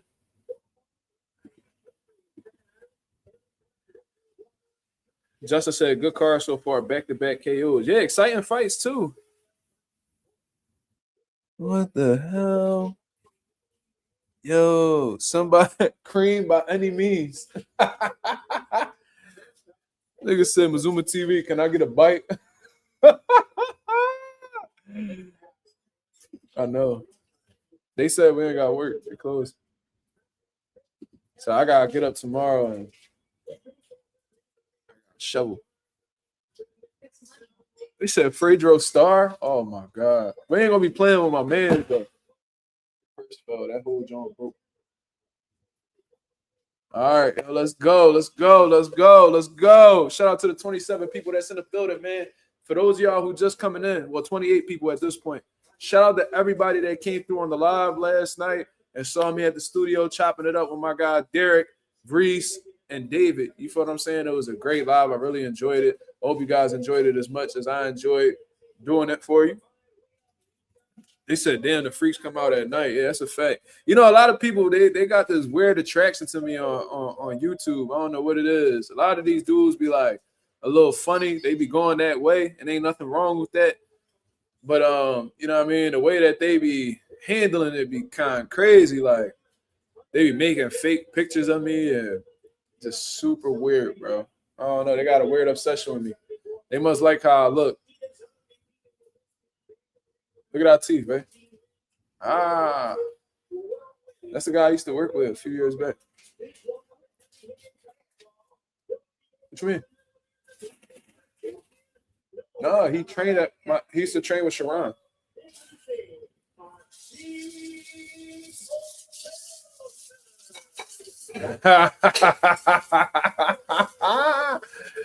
Yo, Atif had a nigga pull a mirror out for him. That's hilarious. No, Atif really like that though. Like he really a personality like that. That's just him. He not putting on no act. Oh no. Jay said, not gonna lie, every nigga with alopecia look the same. That's crazy. That's fucked up. The fit is nice. Yeah, it is. Teeth always had good fashion sense. You know what I mean? But it ain't about the fashion sense. We gotta see how the way he performs. So let's get this shit popping. This look like a small ring too, boy. Good level. He already fainting down low and all that. Good jab for my teeth. I think what Joseph George got to do, I think he got to try to swarm my teeth. That's what he got to do for real, for real. He gonna have to make this ugly. I don't think he could afford to be on the outside of our teeth punches. Our teeth could really punch, man. I remember one time I was holding a power shield for our teeth, and the impact from him hitting the body shield was hitting up against my bicep. I woke up the next morning and my whole arm was black and blue. It looked like a whole different skin complexion. So this dude's punching power is something serious. And his precision as well is what make it even more dangerous. And that's why he got the high knockout ratio he got.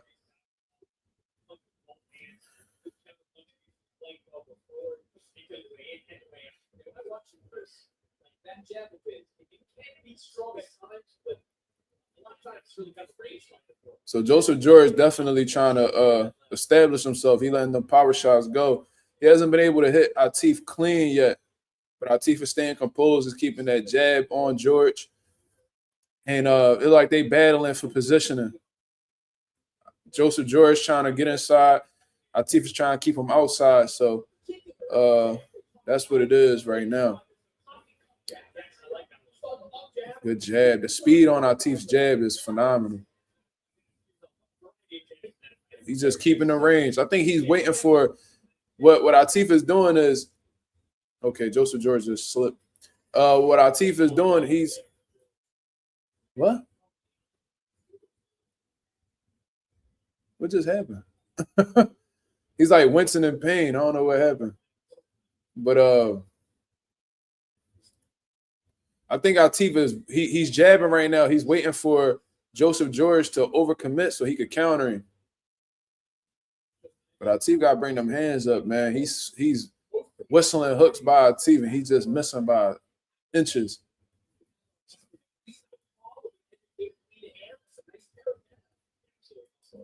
I like them boxing boots Atif got on too. You don't really, I think they wrestling shoes, but those good Jones for real. But Atif is keeping control of the range. You know what I mean? He's definitely in control of the pace of the fight as well. Ooh. He's countering to the body, though. Joseph George is overcommitting on shots, and he's placing shots to the body once he falls over.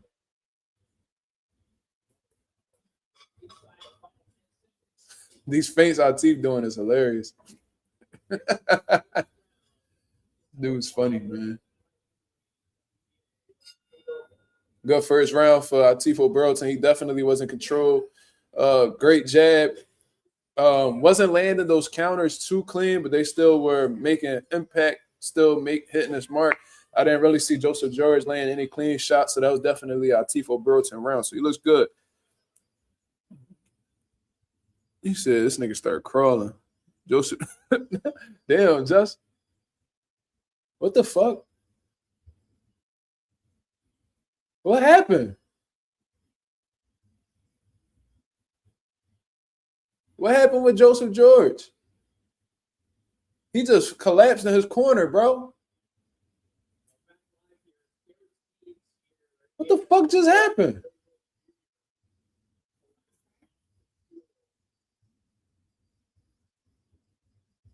Yo, what the fuck just happened, bro?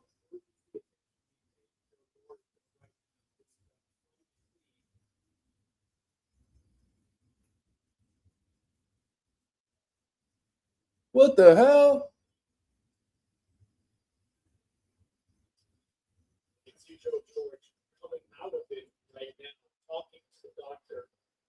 This nigga just fainted in his corner, bro.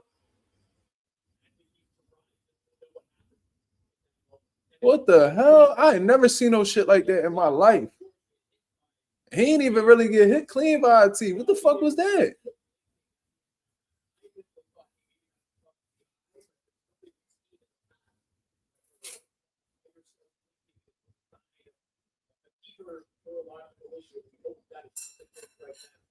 Oh no.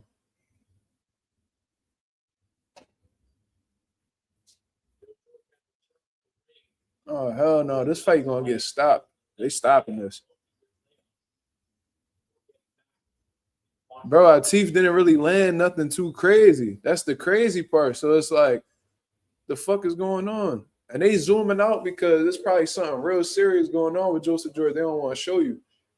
What the fuck? I need to see that video of him collapsing. They was on commercial break and they brought it right back. And then I see Atif like, the fuck? And this nigga's on the canvas, like passed out. What the fuck?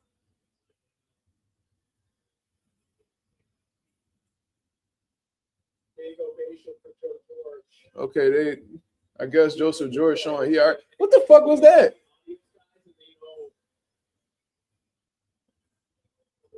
Something serious, respectful of fighters who are endangered like this. Happy to see it.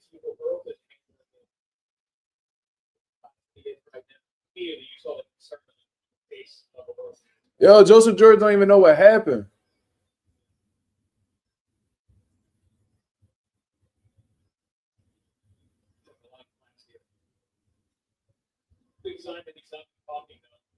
It looks like guys, if I read lips, body language, it looks like George was asking bro for the kids. What the hell? He said, what happened? And he said, I think he questioned if Atif knocked him out. He was like, no, he said, you just fell in your corner. So this was going to be ruled as a knockout or not?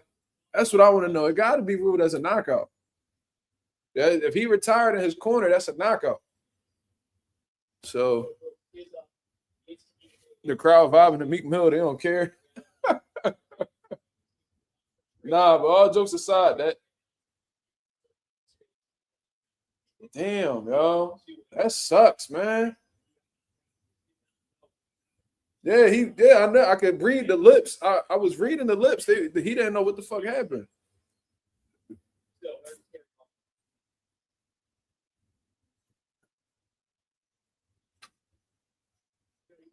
I gotta see. I gotta look at that highlight reel again. Damn, bro. I know that sucked for Atif. It's a big platform for him, so he wasn't really able to catch everything he did. Like, he wasn't able to show what he has. The dude passed out in his corner. They're not gonna allow him to continue fighting after that. And he don't even know what happened. Nah, maybe he got hit with a shot. Maybe he got hit with a shot that bothered him because when he fell, he was like blinking. So I don't know if he got hit behind the head or an elbow when he rolled underneath. I gotta watch that again. They need to play a replay and see what the fuck happened. Let's see. Replay. A headbutt. It looked like a headbutt to his temple. All right, let's see where he fell. Oh shit.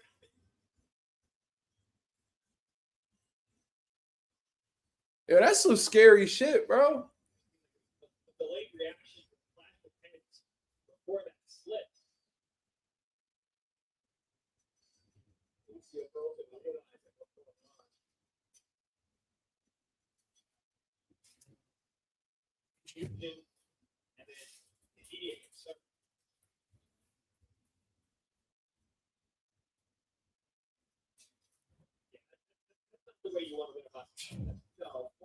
What the hell? He literally drank water, and as soon as the water hit, he just fell right over to his right side. I've never seen no shit like that in my life. That's some scary shit.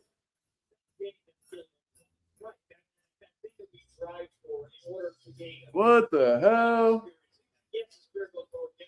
A lot of shit don't really shock me in boxing, but that was crazy. It looked like a headbutt hit the temple, and he just didn't react well. I don't know, but it didn't look like a crazy thing. Damn, that's sad, bro. I feel bad for both people. Hopefully Joseph George is okay, but I also feel bad for Atif because, like, I'm sure he wanted to show more. He wanted to do more. But damn, bro.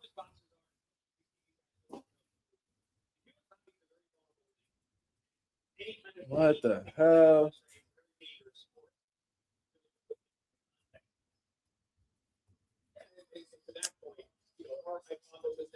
Shit, well, I guess he got the knockout. Smoochie said, I'm gonna cry. For what?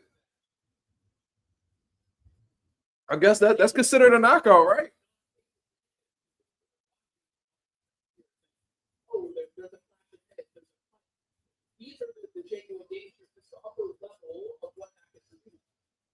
Damn, yo. Yo, Trick's petty as shit. He said this how Richardson Hitchens and Oscar Duarte would have played out. Wow. And I ain't trying to be insensitive because this could be very serious. I hope this wasn't a dive, bro. I really hope this wasn't a dive to get out of the fight. Like, I really.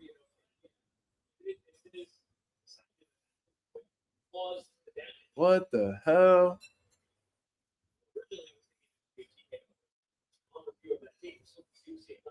I've never seen nothing like that.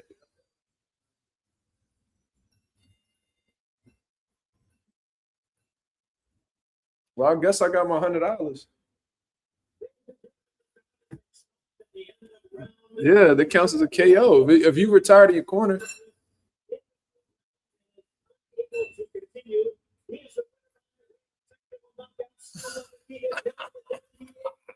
I'll take it, baby. This should be a no contest. Nah, you know why it shouldn't be a no contest? Because he wasn't able to continue, and there was no accidental clash or nothing like that. No cut was caused. A headbutt wasn't ruled during the round or anything like that. So there's no reason for it to be a no contest. That's a knockout. If you're unable to continue when no foul play was had, injuries, all that, that's a knockout. If you're not able to continue. So it is what it is, man. That's crazy. That's definitely not what I expected. See, that's how unpredictable boxing is. This is how unpredictable headbutt, bro, but they didn't call it. They didn't call it. And I didn't hear Joseph George complain about it. It ain't like he got hit with the headbutt and he was like, oh, I can't continue. And it really wasn't a crazy clash anyway.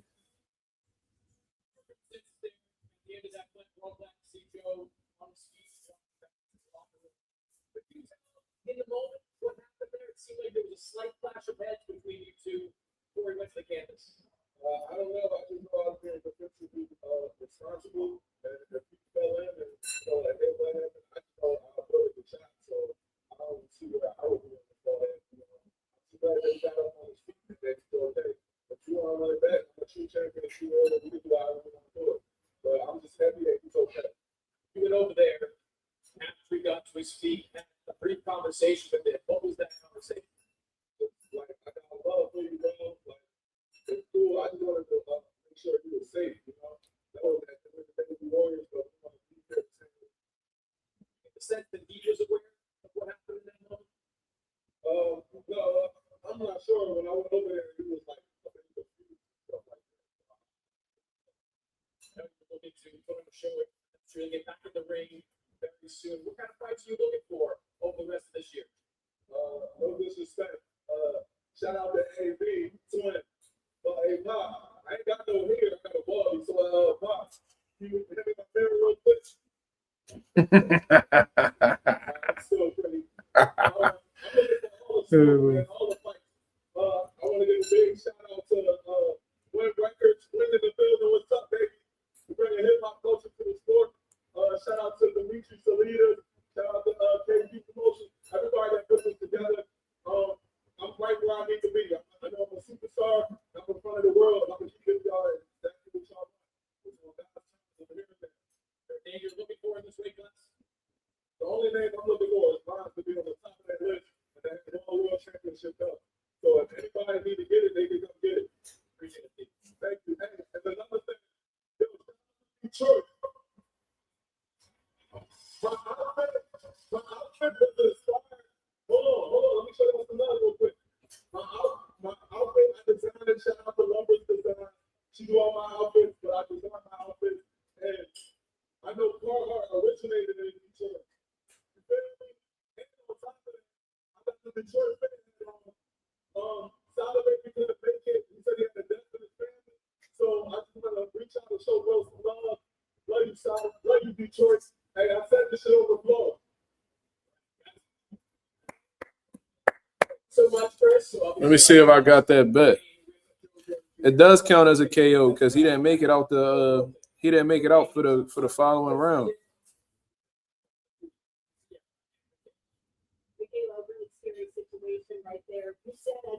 So let me see. Let me see if they give me my motherfucking money. That's the first bet I won on FanDuel. Shout out Atif, man. Shit, man. That's crazy. Let me see where my shit at. Aha! Yeah, I got my motherfucking money. Yep.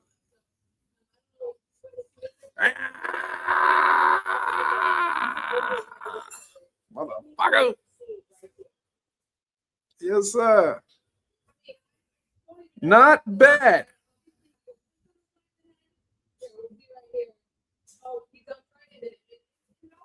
Crazy. Successful night in the office. Yeah, I made some money today. The gym and the bet. He said, let me hold something, nephew. That ain't no real money, man. $100 ain't no real money. What in the fuck? That's crazy. My boy Anonymous in the building. What up? What up? Shout out to the 33 people that's in the building. Y'all go ahead and hit the likes. Anonymous said, damn, I wanted to see Atif show out. Hopefully he can run it back if he's healthy. I agree. You know what I mean? That do suck. I don't know what happened. I don't know what caused that. He looked very confused. He looked like he didn't really know much of what was going on. May have had some neurological damage. If that's the case, I don't even think he should continue boxing. That's just my personal opinion. But, you know, it sucks that Atif Oberlton wasn't able to get that platform to really show who he is to the boxing world. He definitely deserves it. And he's been grinding for a long time, since the amateurs. You feel me? So hopefully he gets another big opportunity. You know what I mean? He's with Win Records. He's with, I believe, what is going on?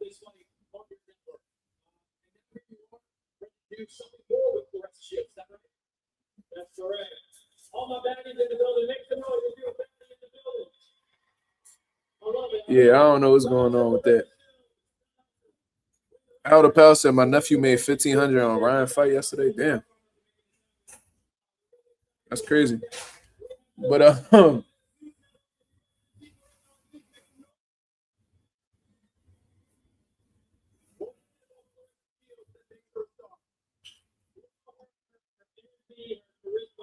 I'm being distracted by that. I don't really care about that.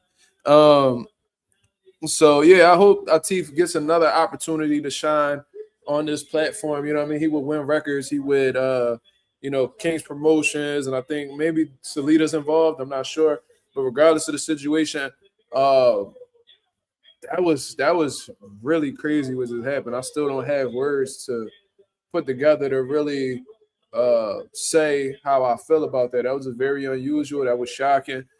Yeah.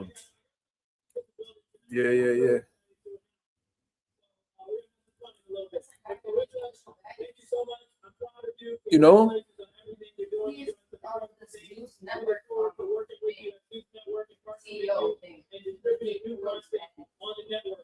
I don't give a fuck about no damn baddies. These motherfuckers need to be fighting. What the hell wrong? Bring Claressa out here so we can rumble.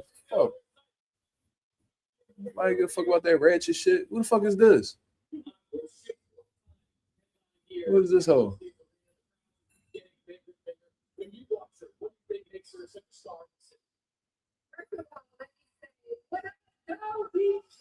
This is the mayor of Detroit. Get her the fuck up out of here. Don't nobody give a fuck about her. What's wrong with her?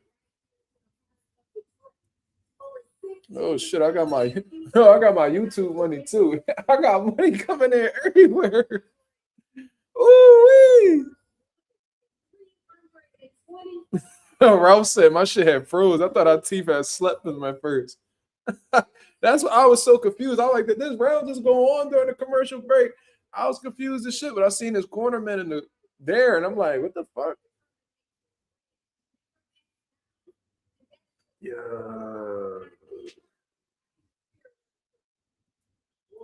That's crazy, man. I'm about to see if I could. Can I make a bet on Claressa right now? I'm feeling a little eager right now. But ain't no money to make on Claressa for real. Let's see. Yeah, minus 2,400. Like, there ain't no money. Like, how about if she get the knockout?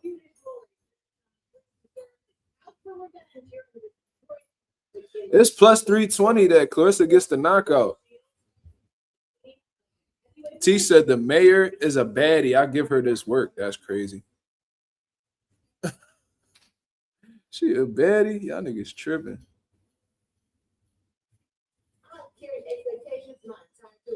Bud popped out for Claressa. Yeah, man. Bud always supporting, man. One thing about Bud, he gonna get on that motherfucking airplane, boy. He gonna get on that airplane. Yo, listen, y'all. So I'm thinking about putting money on the knockout because Franchon got a leg injury. If she got a leg injury, her knee and her ankle, she probably gonna have trouble moving. If she having trouble moving, Claressa probably gonna light her up. If Claressa light her up with this additional weight, and she showed better power at the higher weights, maybe she could do something. Am I tripping? But Claressa don't got a high knockout ratio, and they fought before, so she probably won't even knock her out. What y'all think? I'm tripping? I ain't gonna play with this money, bro. I ain't gonna play with this money.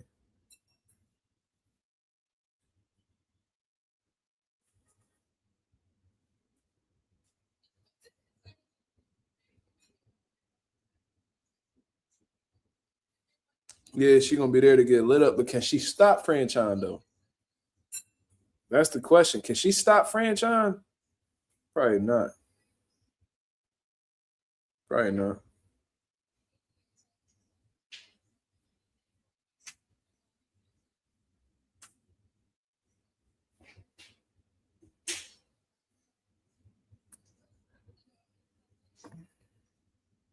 I took the money out. It's over. Nah, I think this shit froze. Let's see. Nah, Clarissa's supposed to rumble. I ain't betting on Claressa, bro. She ain't gonna knock her out. If she do, I'll be sick though. That's plus 320, so you can make some money off that.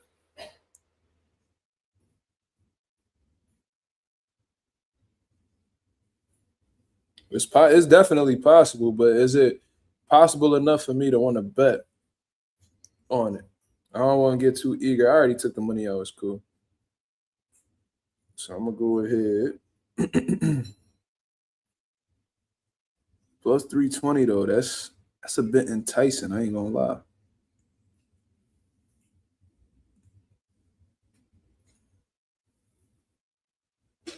It's a bit enticing. But what's y'all predictions before we get into this? Thoughts on Barbosa versus Sims Jr.? That's a good fight. I think that's gonna be a solid chess match, man. I don't really look at them dudes as like A-level guys, but I think they like solid B-level. You know what I'm saying? Kenneth Sims, they both coming off of losses, so this is good bounce back fights for them. One loss to Duarte, one loss to Teofimo Lopez. Who's gonna be able to bounce back, make the adjustments necessary to continue improving? And Arnold Barbosa could box. He's long, he's rangy. You know what I mean? He got some solid counters and shit like that. Kenneth Sims, he got some dog in him. Like, I'll never forget that Elvis Rodriguez fight. He was lighting him up and pretty much ended the hype to that, Elvis Rodriguez bandwagon people had going on. You feel me? So Kenneth Sims made some mistakes in that, Oscar Duarte fight. I think it's gonna be a cool chess match. I think Kenneth Sims could pull it out though. But Barbosa's he's pretty fucking experienced, man. He's pretty experienced. You beat Jack Catterall, man. Barbosa might be able to get that. I don't know. What y'all think? That's probably a 50-50 for real, for real. I probably slightly edge Barbosa. Let me see. What y'all think? Man, the nigga only lost to Tio. And like you fighting Jack Catterall, you beat Jose Ramirez, bro. Jose Pedraza, Antonio Moran, Zarilla. Like Barbosa really, he got a nice little resume. Anonymous got Sims, Jay got Sims. That's what's up. But I'll tell you what, that's a good win for either guy. But if Barbosa gets a win over Kenneth Sims, somehow, some way, his resume getting a little crazy. Jay got Sims with the decision. Whole block people draws. Shout out to Coffee Plant. Yeah, that version of Pedraza, yeah, a lot of people beat him. He stopped, Jose Pedraza stopped. He stopped the boy Julian Rodriguez, right? I don't know.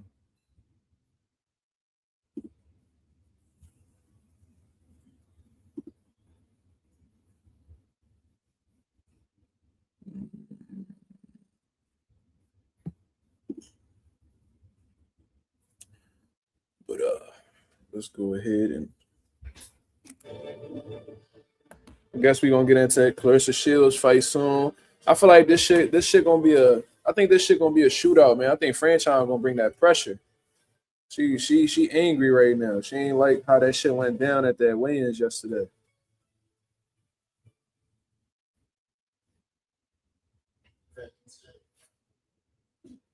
What if she's monstrous? It's just 1,000 things that can go terribly wrong.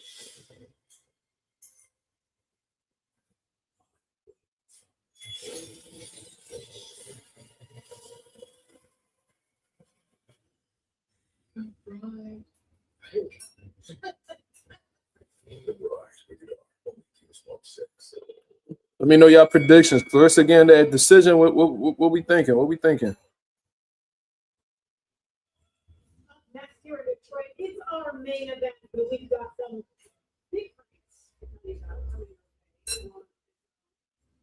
Next Saturday, we've got a unification class. Atif, yo, Coffee. It was a weird situation. So Atif did one round with the dude, right? Atif did one round with the dude, Joseph George, and the dude just passed out in his corner, like just blacked out, just fell in his corner, and they ruled it a TKO because he wasn't able to continue.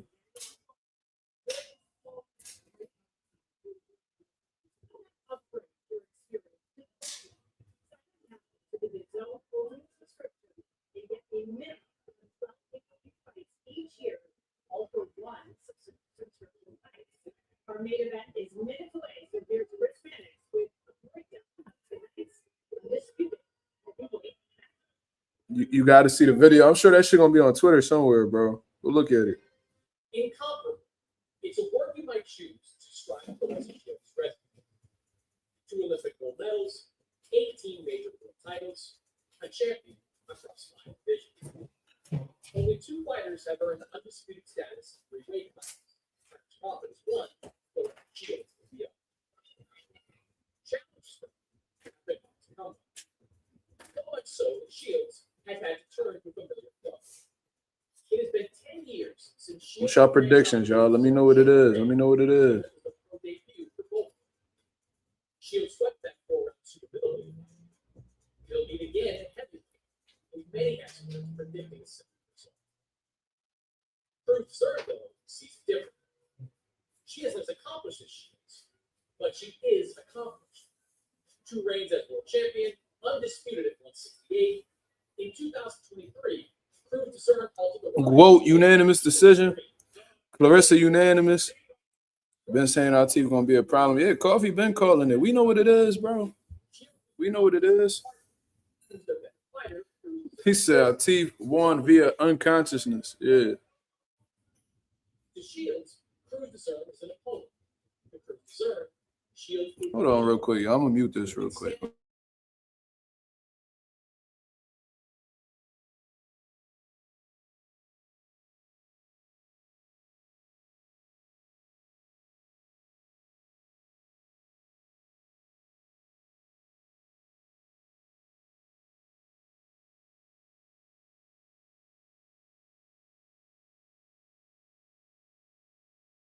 All right, y'all. My fault. We in the building.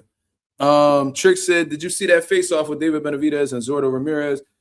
Ramirez is definitely the bigger man. Well, Zordo a big motherfucker, bro.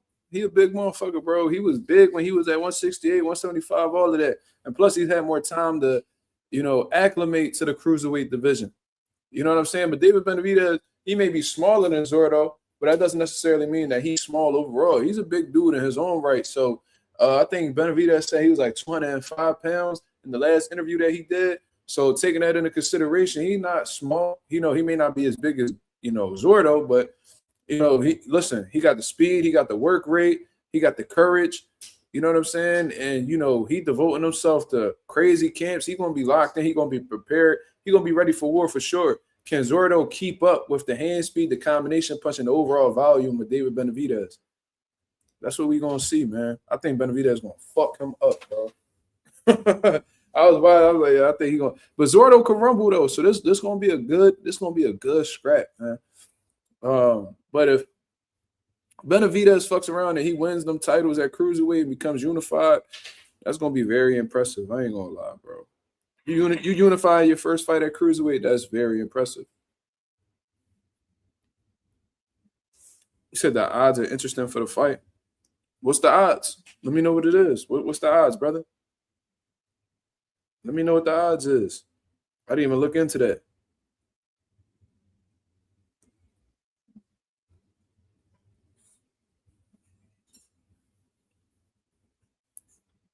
What's the odds looking like for Gilberto and David?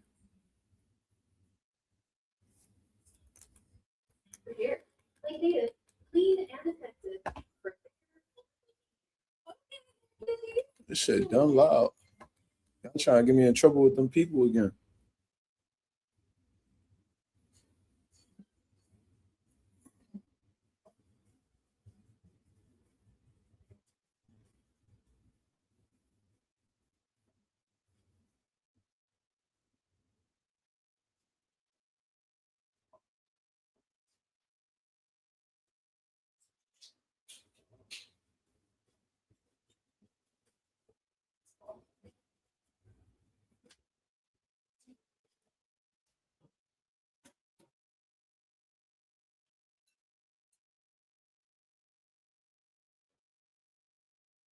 I actually want to see the odds for the fight, man. What are the odds for Benavidez and Zordo? Take a look.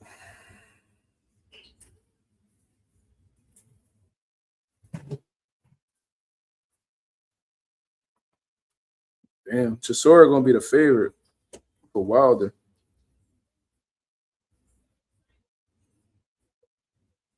Well, David Benavidez, on FanDuel, he a -310. And Gilberto gonna be a +225. Damn, Fabio's the favorite going into the Daniel Dubois fight.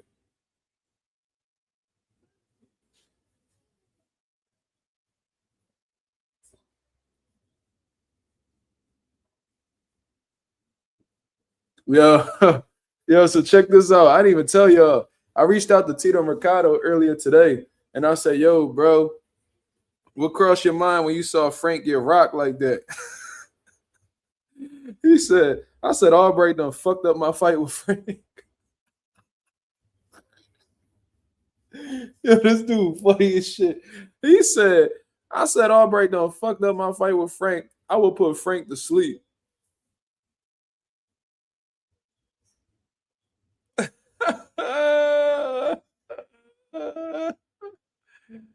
Hey, yo. That nigga Tito funny as shit. Man, that nigga done fuck my fight up. Yo, that's the bid.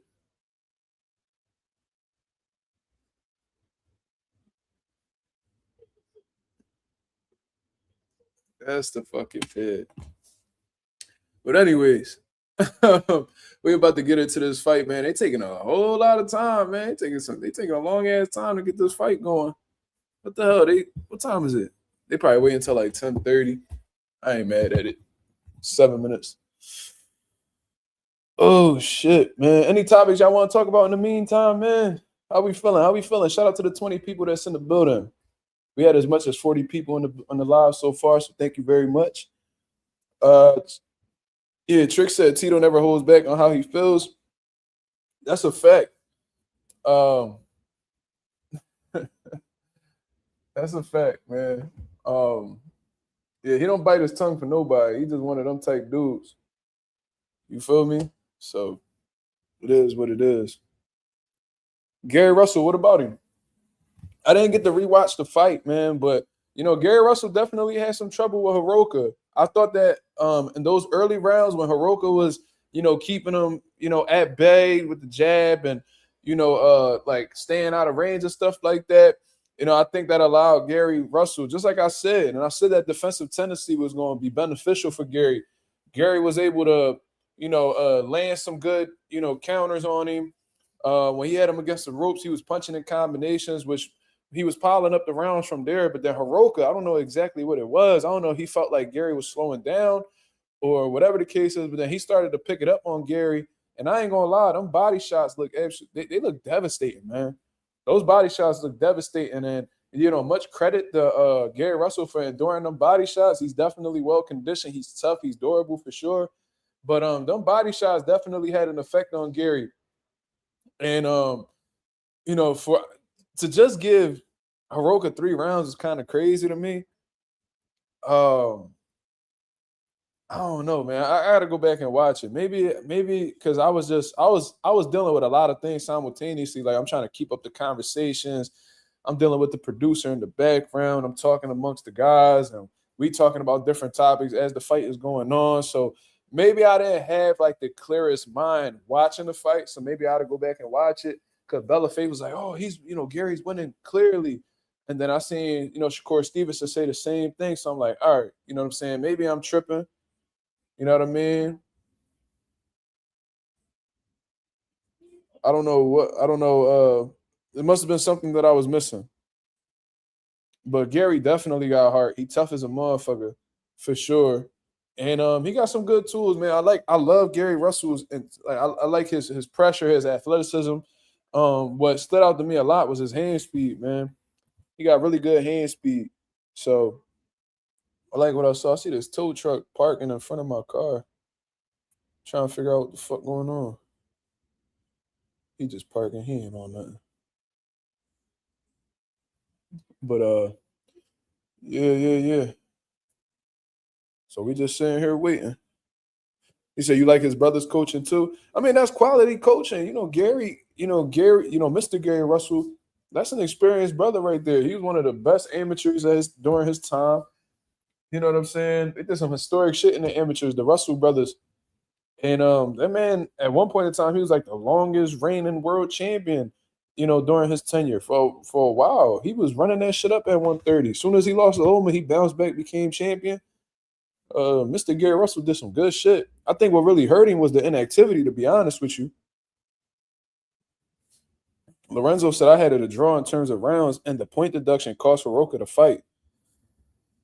Listen, man, them judges had that shit like wide open. So I was like, damn, like, was I tripping? I was like, damn, like, I'm tripping. I heard 117, 110. I'm like, damn. Like, what the fuck? But, hey, man, that's how they saw it. I seen some people outraged by it. Some people felt like it made sense. So I got to take it upon myself to watch the fight and give you guys, like, my interpretation of it. But yeah.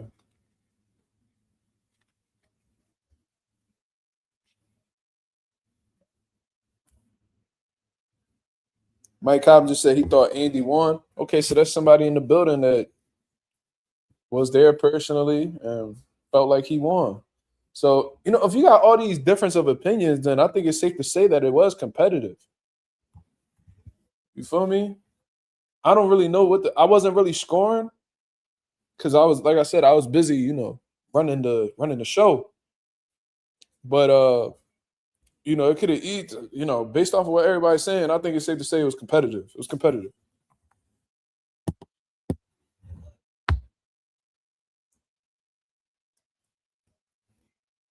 You said what? He said, man, ain't nobody got time for this many ass gospel concert. What gospel concert? They singing? They singing gospel music? Listen, man, I ain't with all that, these halftime shows and all that, bro. Like, that's why I don't be liking when certain people start to get involved with boxing, because they start to think that this shit, like, sometimes simple is better, man. Like, ain't nobody trying to fucking hear, like Turkey Al-Sheikh, he's stopping the show to give away cars to people, and then he had Eminem do like a full out, nigga did like a whole set. Lose yourself in the music the moment you want it. Like, bro, ain't nobody, bro, we not here for that, bro. Like, we fuck with Eminem. He a legend, all-time great, cool. Like, the fact that you was able to bring him out, that's dope. But come on, bro. Don't nobody give a fuck about this shit, bro.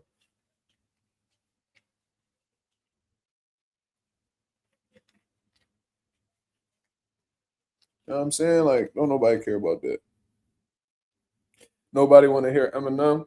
I mean, in today's era, probably not. But Eminem was the man, though. He definitely one of the greatest to ever rap.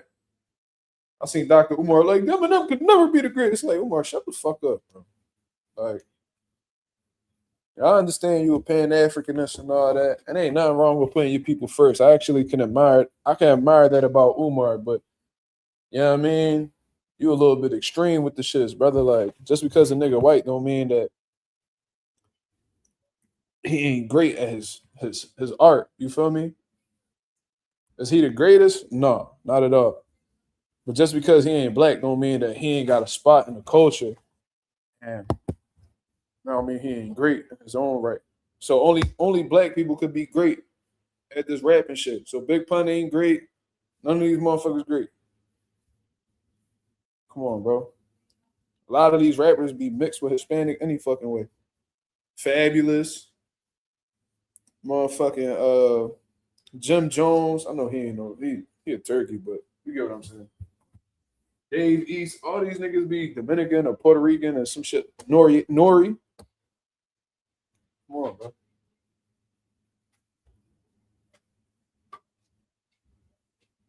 What you doing? You need some money? No. You got your taxes and you think you the shit. That's your problem. You got your taxes. So what's that money you said you got? You better give me that. You better give me some money, man. Where my money at? Yeah, I need some money, man. I need like a cool 500. Throwing shit at me? Why you ain't make me nothing to eat? Knock your ass out. I don't like your attitude. I'm not giving you an attitude. All right. What you said.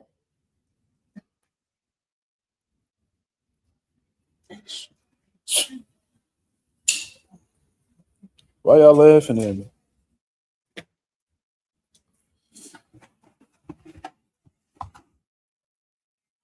How is Claressa Shields number 2 on the pound for pound list, bro? I would not I'll never get it. I'm sorry, I can't. Katie Taylor, pound for pound, number 1. The fuck out of here. Wow. Katie Taylor, little butch looking ass, ain't no pound for pound, number 1. Can I do some boxing talk with you? Sure. While we sitting here waiting for the fight, we might as well. What want to talk about?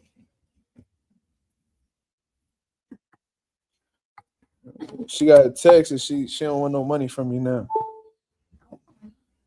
No, you ain't got no. You ain't getting shit now. You had your chance.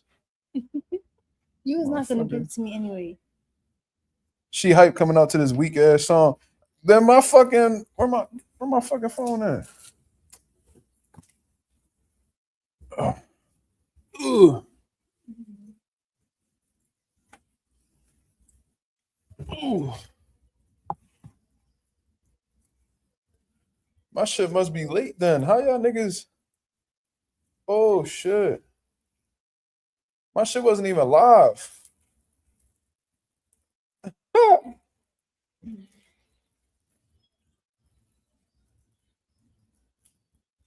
Okay, so Franchon came out. So we good.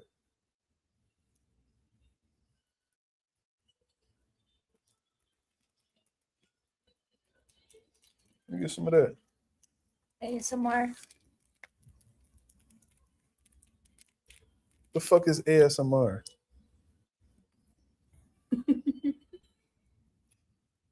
Franchon look out of shape. She never looked like she's like in shape for real. She got one of them type bodies.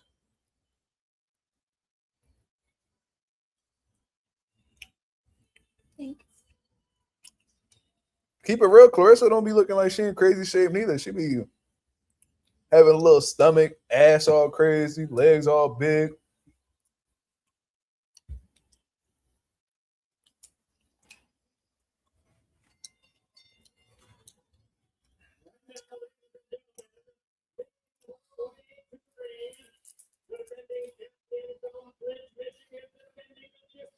This nigga said Katie Taylor neck pound for pound number 1 for sure. I bet. This nigga's crazy, bro. Trick said, who you got, Rolly or Rohan Polanco? That's a good fight. That's 2 power punches, 2 aggressive fighters. You know what I mean? Rolly explosive. He experienced at a championship level. Rohan ain't really experienced at a championship level. He definitely never fought nobody like Rolly, and he got some defensive flaws, but so does Rolly. So maybe slight edge Rolly in terms of experience, but experience doesn't always get the job done. Maybe Rohan laying some big shit on Rolly and breaks him up. I don't know. I think that's a 50-50, man. I ain't even gonna lie to you. I think that's a 50-50. You ate it all? Damn, fat ass. You want some? Damn. I'm gonna go pick you someone. No, you getting it for yourself. No. Who is that, Boosie? That's Boosie. Shout out Boosie, man. You gotta love Boosie, bro. He one of the most lit personalities out here. Boosie definitely somebody that should walk you out. His music be lit. You want to talk shit? What's that song for Boosie where he like, you want to talk shit? You want to run your mouth? I can't hear it.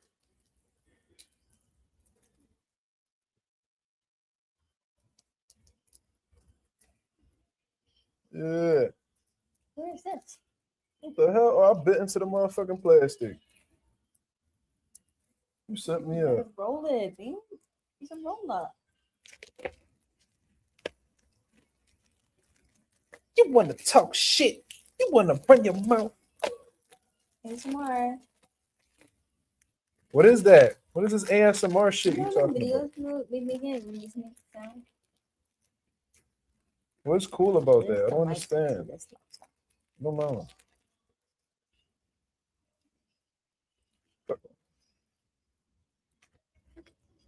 Wasn't she wearing a red one also? They're about same size in that fur coat. I don't know. Damn, Claressa look like she got that bitch packed though. Hold up. That shit look packed. I'm tripping.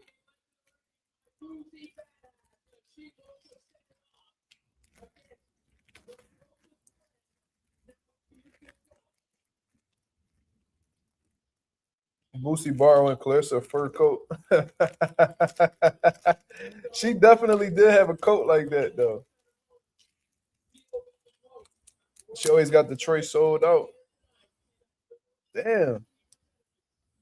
She really a star. I wonder why she be getting them big paydays. Why Claressa making that face?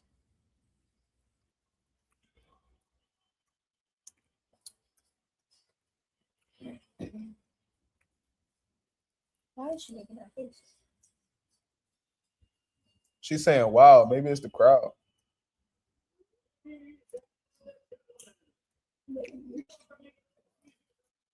Man, the mayor said it's 16,000. Yo, that's a lot, bro.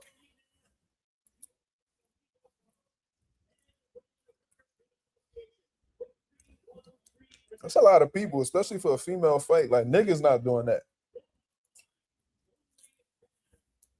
What Virgil do in Texas?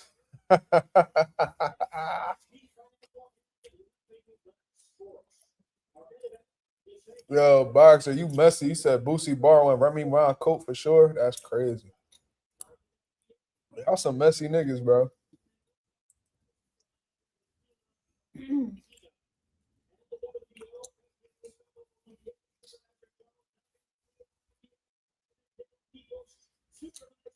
You a messy nigga, cuz.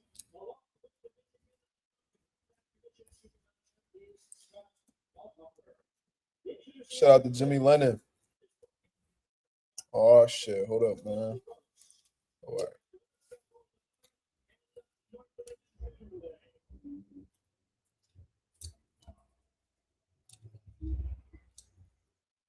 All right, we good. I ain't never heard of nobody named Sparkle. That referee named Sparkle. It's a crazy name. Let's see if Bumgarner could do it like that. Fuck no. She probably get more likes than Claressa Shields on Instagram, but she ain't selling no tickets like Claressa. What Claressa ended up doing that a lot of people didn't do is get social media talking about her, make her like a name, like the Shade Room always posting her, and now she dating Pat Pooh, so now it's like making her more in line with the culture. You feel what I'm saying? So it's gonna make casuals tap into her more because people always talking about Claressa. Why is Franchon dirty whining? What the fuck is going on? Franchon was winding her hips. I like the way she rock her hips. Anyway, I like she rock them hips. She a weirdo.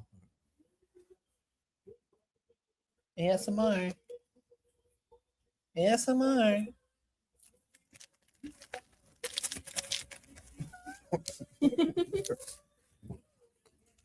Bumgarner is gonna show her ass on Instagram with a bathing suit on. She ain't selling no tickets like this. She just got a bunch of thirsty. Them thirsty niggas ain't buying no tickets. They just horny. Man, I love me some Alicia, man. Man, I ain't gonna pay to see a fight, but you mean, you know, I like her IG though. I like her IG. You're lucky Claressa ain't in her weight class. Claressa will break Alicia the fuck up. I mean, Claressa, I don't know if I said it wrong. Claressa, I light Alicia the fuck up. That's what I meant to say if I fucked up. Look at John David Jackson. He got a baldy now.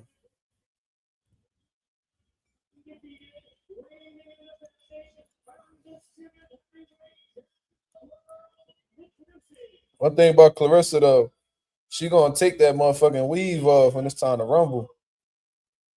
She gonna take that motherfucking weave off. She be ready to fight. She be in her mode. You hear me?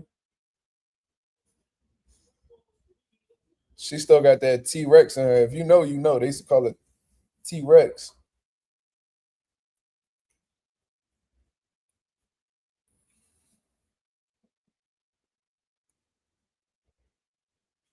De La Soul said this fight gonna be like yesterday, one-sided ass whooping. I gotta check FanDuel to see where they gonna send my money at.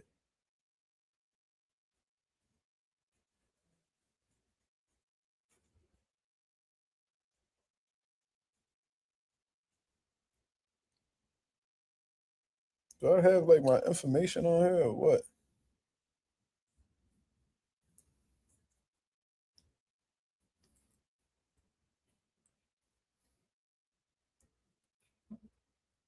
All right, they about to make they walk, y'all. They ain't gonna make her take that chain off. Somebody got a chain on? He definitely can't box with a chain on.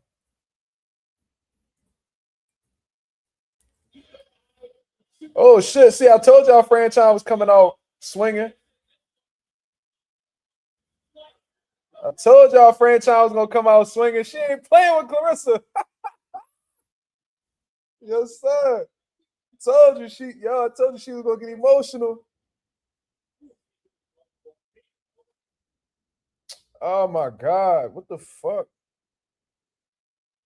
How about the zone shit just restart like that? That's some bullshit. Yo, they gonna play a commercial, bro. Yo, they gonna play a commercial. What the fuck?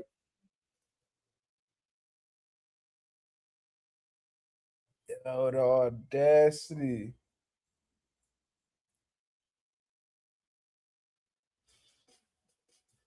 Yo, what the fuck?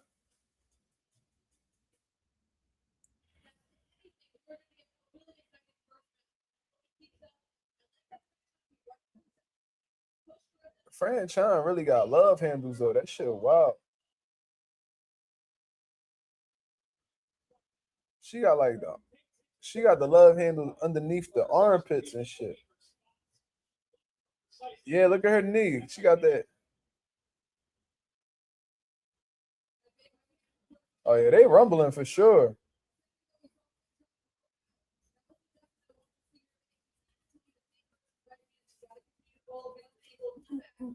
Franchon look tired already. I hope not. It's the first round.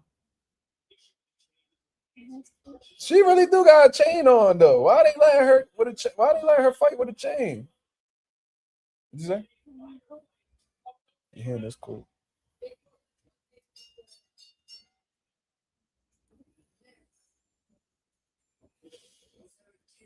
Her big ass back.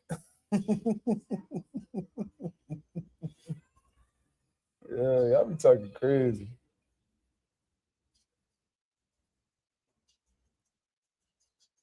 I knew Franchon was gonna come out swinging though. That's her best bet though.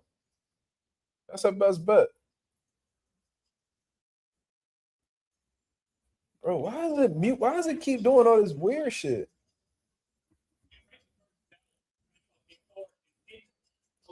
Cruz was very smart here. She was staying low, going under, taking her shots very, very smartly, landing the cleaner blows. Damn.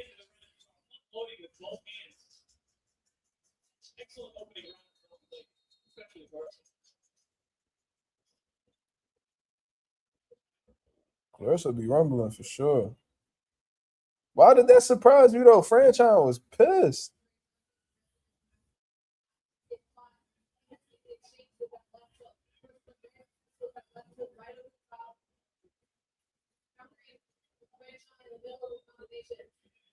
Y'all talking about they friends. They not friends. Hell no. After that whole shit that happened, they tried to jump her husband. That's what she said.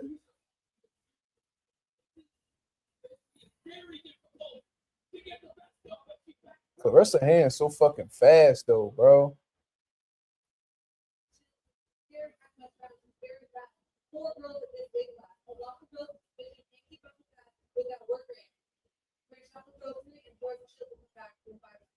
No, they ain't homies no more, dog. Once you start putting family members in safety, safety in jeopardy, no, that shit get personal, cuz. You said turn it down.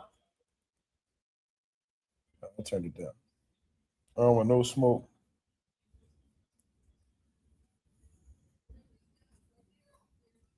The quality fucking trash though. This shit like buffering, bro.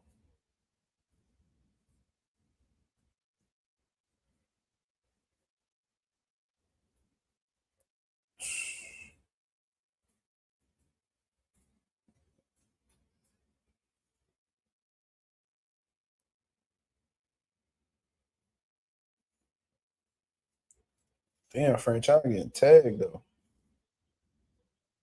It's starting to slow down now. Now Franchon getting lit up.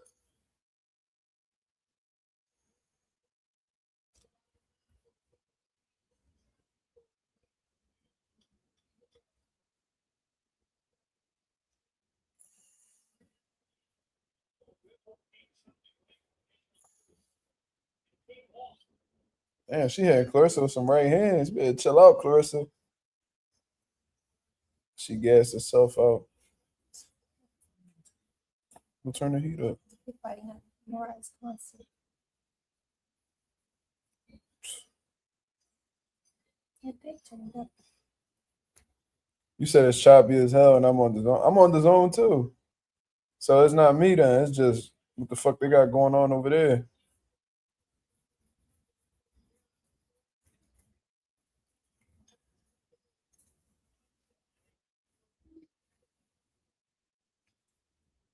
Yeah, that fruit roll up was all right. What? What? It was good. You want a whole box? No. How the fuck? They said this broadcast just ass shit. Like everything is like choppy.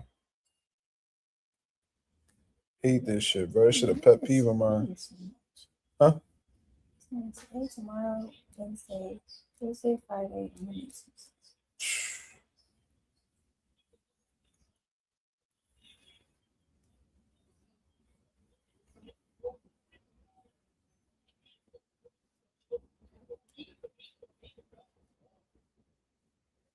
See, it's just muting itself. I don't understand.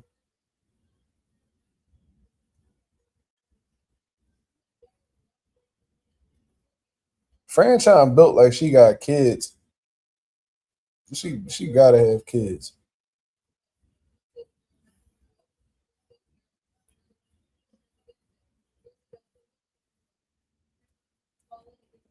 All right, now it's not choppy no more. That's what's up. Yeah, Claressa must not have no punching power, bro. Like none. Like she be hitting these girls with all her might, and they be going nowhere. She just hit Franchon with some shit that should have put her fucking lights out. And Franchon just looked at her.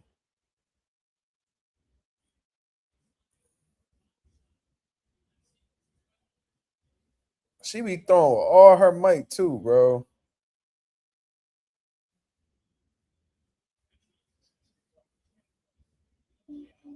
They scrapping for real. This shit personal. I'm telling y'all.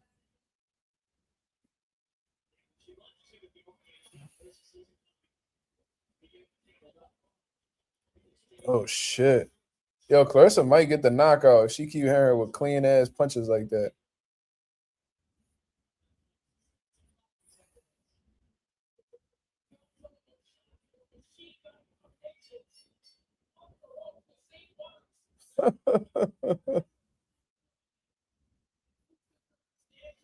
Claressa got a little cut. Where?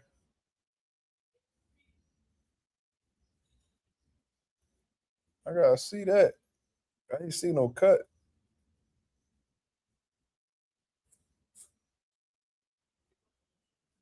She built like a hormonal issue. Holy shit. That was rude.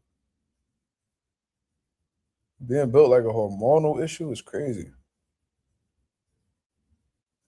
Who juggling her ass? What are you talking about?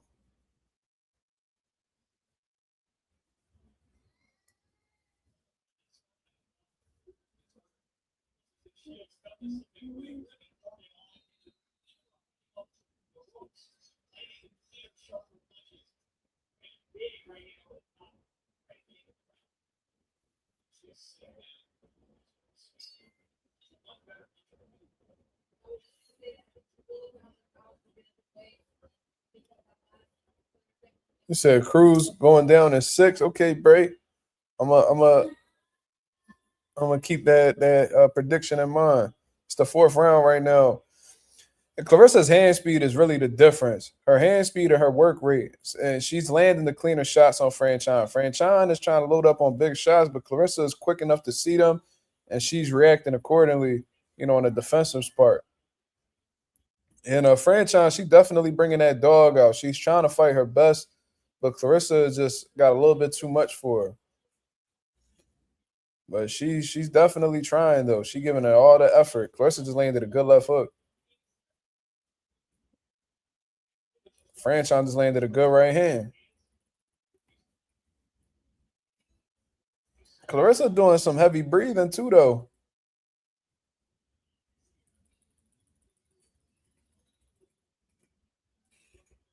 She definitely doing some heavy breathing. And her accuracy is way better. I agree, Smoochie. That goes in what I said, like the cleaner shots. Ooh. I think Claressa could really stop Franchon. Her accuracy on the beam, she could break her down with accumulation. Especially if her work rate continue being like this.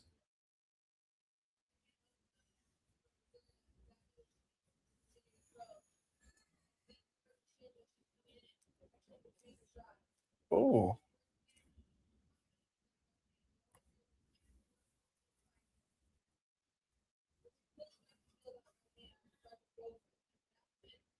De La Soul said, "My apologies. I had no idea who Franchon was. This fight 100 times more entertaining than yesterday's BS." Well, I knew this was going to be a good fight because I've seen Franchon rumble a few times before. She always ready to fight. She always make fights exciting from what I've been seeing. Her fight with Shadesha Green was lit too. And plus, when that shit got all personal after the weigh-in yesterday, I knew shit was going to get a little crazy. Because, Claressa, she a dog, Franchon a dog. If they both feeling the way about each other, they got some animosity. And they gonna put their emotions on the line. They gonna tussle that shit out. But right now, Claressa is winning this comfortably, in my opinion. Remember the fight when they took her wig off? Yeah, but she was in there with a drug cheat. I think you're talking about that Mexican John when she was fighting that Mexican John who looked like motherfucking Carlos Monzon. Bitch looked like a whole dude punching on Franchon, bro. They did her so dirty with that. The WBC, man, they did. I can't believe they did Franchon like that, bro. Ain't nobody was standing up for Franchon neither. I've seen a few media outlets, but not nobody. Crazy. Ooh.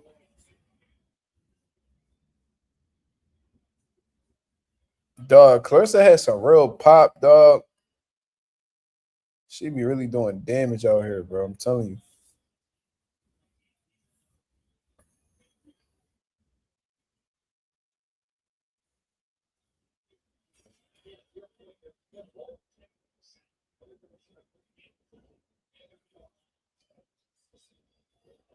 Damn.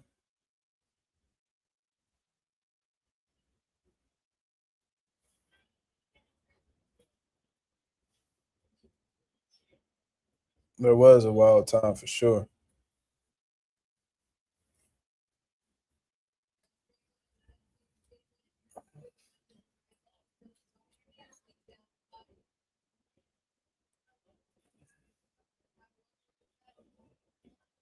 Claressa beating up Franchon. I ain't even gonna lie. But she ain't got no power to really discourage Franchon. She could get it done with accumulation, though. If she keep lighting her up like that, she can break her down.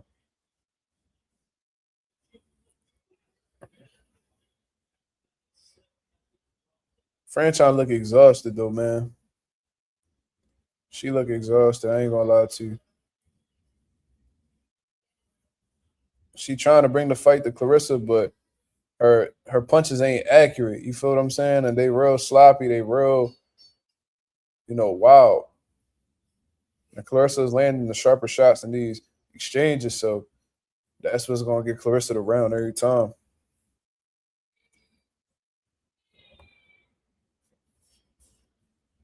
When he ripped off her wig, I wanted to cry for her.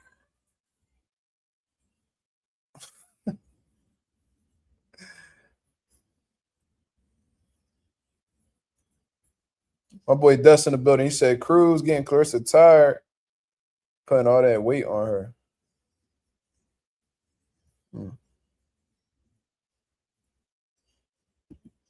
It's interesting.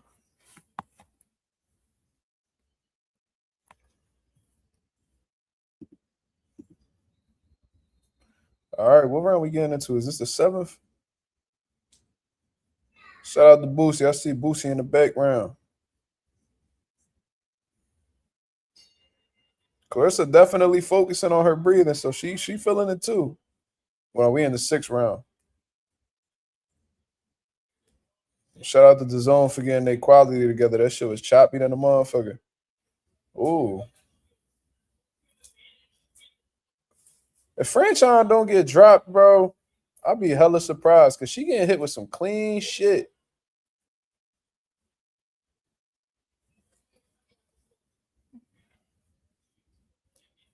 They gave Franchon 1 round. Well, Chris Manning's dead.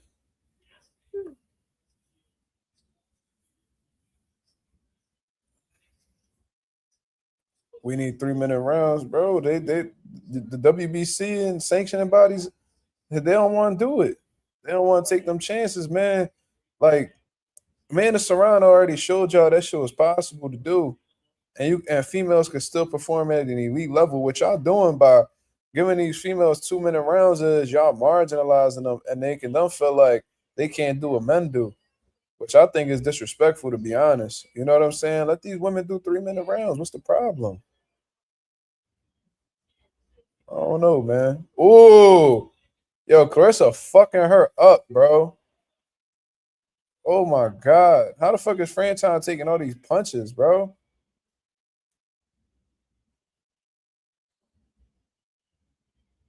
Sheesh.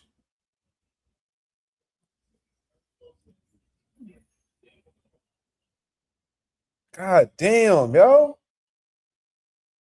Franchon get her ass whooped. Yo. Claressa laughing too. She know shit getting dark.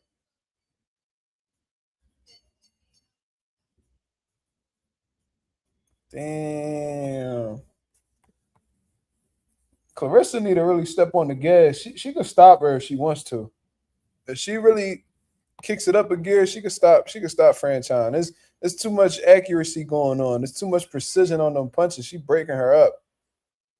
Yeah, I mean, according to fans on Claressa Shields, 90%, 10% says Franchon. Them niggas just trolling. They haters. There's no way. No, she ain't go down. She taking them punches, but there's only so much you could take as a human being, man. Like if Claressa keep punching her and her shit clean like that, she could stop her. She could definitely stop her, or at least get the ref involved. See, I should have bet on the fucking knockout. Should have definitely bet on the knockout, man. Damn.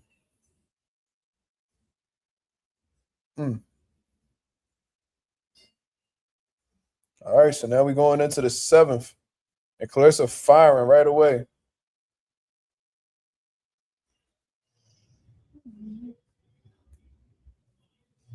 Ooh, Claressa chopping the body. Ooh. Claressa trying to put her on the highlight reel. You could tell. That shit personal, bro. I'm telling y'all.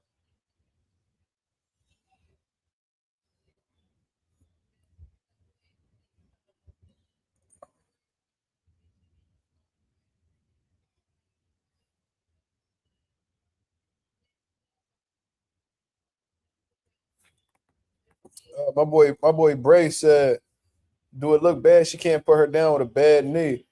Oh shit, Franchon holding like a motherfucker. Did she hurt her?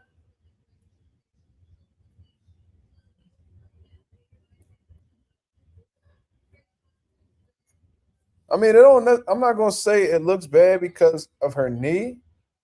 If anything makes it look bad is because she's clearly fatigued. She's landing all these clean shots on Franchon, but she's still not going anywhere. You feel what I'm saying? Like this fight could have been over a long time ago if she had some steam on them punches, bro. Because it's too much. It's too many clean shots to not get put away. You feel me? With them small gloves, if you got some, good pop, and you really hitting somebody clean upside their head too many times, they gonna go out. You feel me? Or at least the ref gonna be concerned. And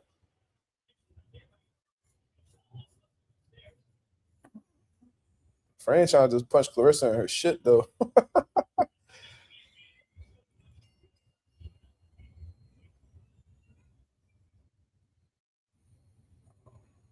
Claressa talking shit to Franchon corner. Interesting. Justin J said, Claressa Shields got 17 wins, 3 KO, so the power never really been there.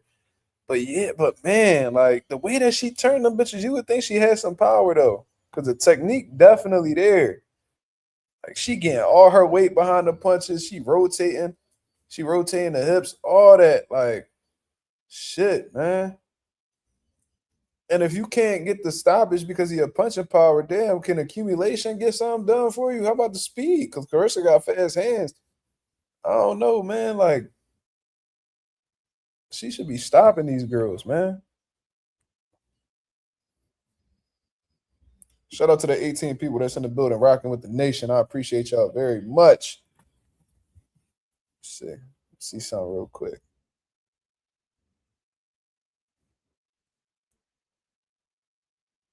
All right. See, look, it's muting it on its own again.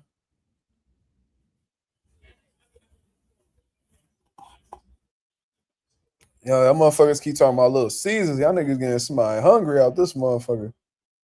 Shit. Ooh, good double up on that hook. See, Claressa should be.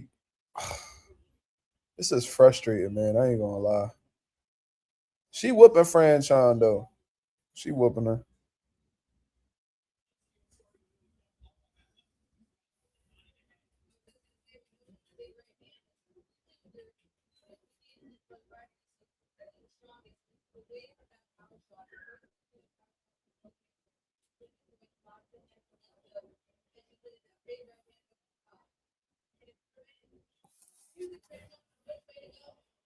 Do I like Little Caesars? I'll be fucking Little Caesars up. I'm from the hood. Fuck you talking about?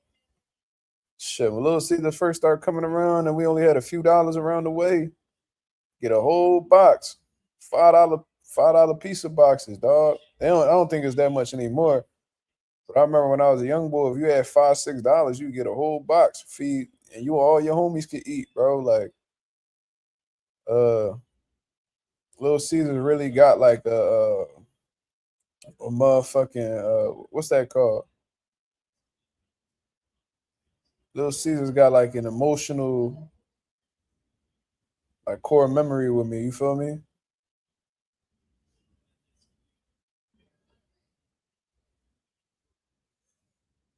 I fuck with Little Caesars though. I be fucking up that cheesy bread. I be fucking that cheesy bread up.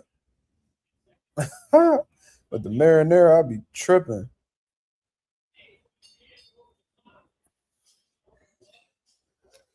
Claressa was like shaking her glove like she hurt her hand or something.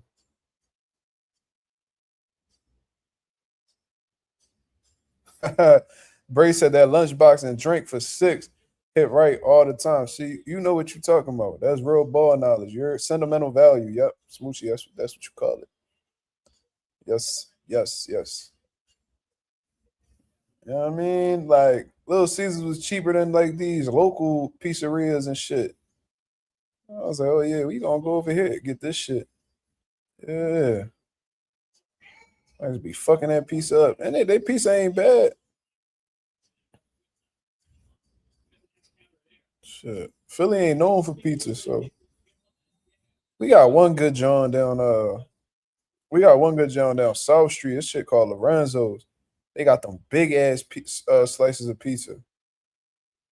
You feel me? Like like one slice, like the whole box. And then like on Tuesdays, they got topping Tuesdays or whatever, but for the most part, they just give you cheese slices. Lorenzo's is the shit down South Street. Yeah. For my niggas that's from Philly, I know what I'm talking about. Zuma Ma, what up? Who is that? I think that's David. New York got the best pizza. That's what they say. I always heard either Philly. I mean, not Philly. Philly's not in that conversation. New York or Chicago. There's always like that big like debate or whatever. I don't really know. I'm gonna be in New York this summer though. I've been going to New York during the winter, but I'm gonna start going during the summer. I want to see. I just want to see what the vibe like over there. I haven't been in New York. I only been in New York a handful of times. But I'm gonna go get some pizza. See what the niggas talking about over there.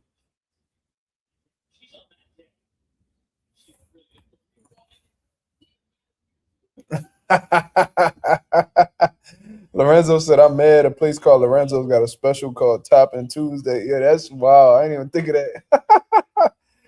But nah, bro. Definitely one of the best pizzerias, like pizza places in the city, though, for sure. They fire. They definitely fire. Yeah, like these rounds is a bit repetitive, so yeah. You saying Connecticut got the best pizza, Smoochie? You lying. For real? No way.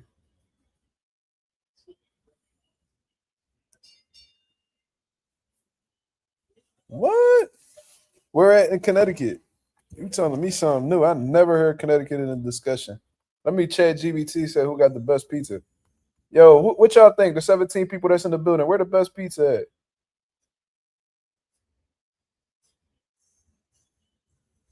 According to chat GBT,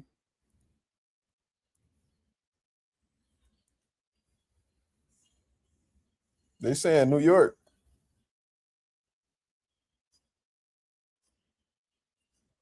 Number 2 is Chicago. Because they got that deep dish shit going on. I fuck a deep dish up. I like that shit. But it says New Haven. That's Connecticut, right? Yeah.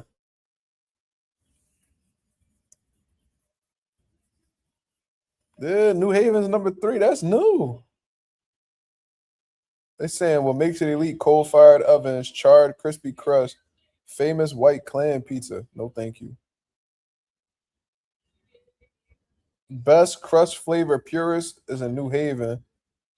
Best overall slice culture is New York. Philly got some brick oven restaurants that's good too. I ain't gonna lie. But yeah. We not known for that. You know what we known for. We known for our cheesesteaks. Now ain't nobody fucking with us when it comes to that. That's a fact. Jersey be talking about we got better cheesesteaks than Philly. Man, nigga, shut the fuck up. Y'all want to be like us so bad. Dick eaters. Don't do shit like Philly. No disrespect to Jersey, but I'm just talking about the cheesesteaks. Man, we got the best cheesesteaks. Man, no the fuck you don't. We ate cheesesteaks over there, dog. Y'all niggas not like that.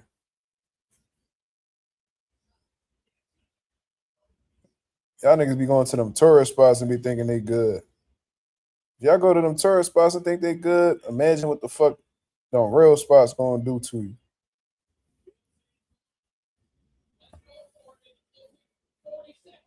40 seconds left in the fight. Claressa is putting absolute belt to ass.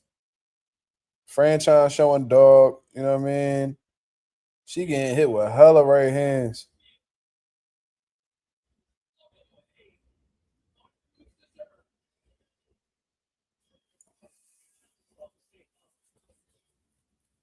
What you mean, no the fuck they don't? No the fuck they don't what? Oh, you talking about Jersey? Yeah, Jersey be talking crazy. Nigga, I've been all over Jersey. South, Central, North. Them niggas ain't never had no crazy food that made me be like, yo, like they cheat. No, nigga, we ate cheesesteaks at the boardwalk before. We ate cheesesteaks in South Jersey. Like, y'all niggas ain't show us nothing we ain't seen before. Shit, ass. Cheese don't even be melted on the pizza. I mean, on the motherfucking cheesesteak, man.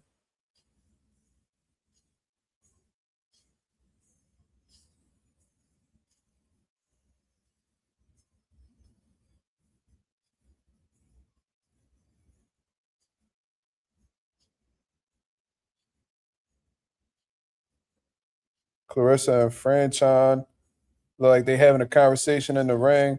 That's what lets you know that shit personal.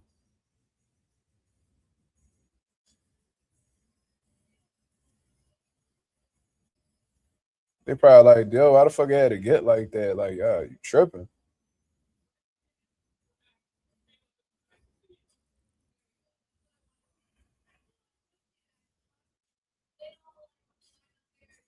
Shout out to Claressa. That was a good fight, man. That was a good fight. Franchon did what she could with what she had. What she did was admirable. She got a lot of dog. She got a lot of courage. And anybody else, she probably whoop a lot of these women. Yo, I ain't even gonna lie to you. So Claressa showing respect to Franchon.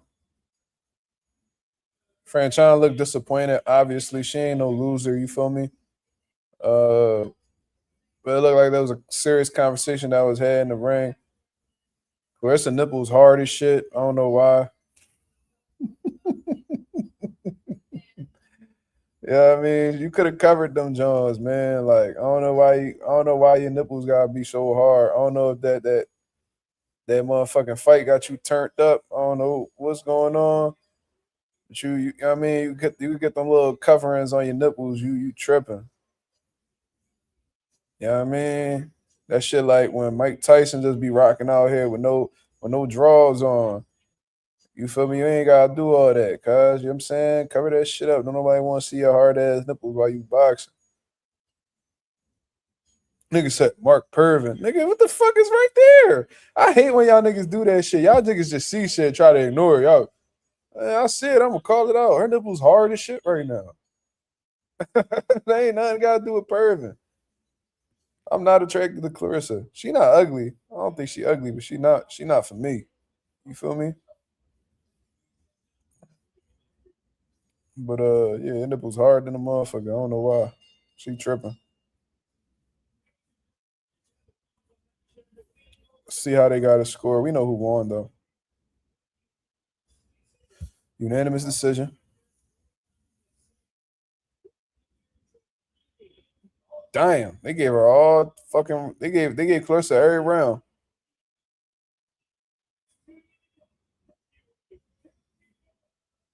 And they fought at heavyweight, which is like light heavyweight for men.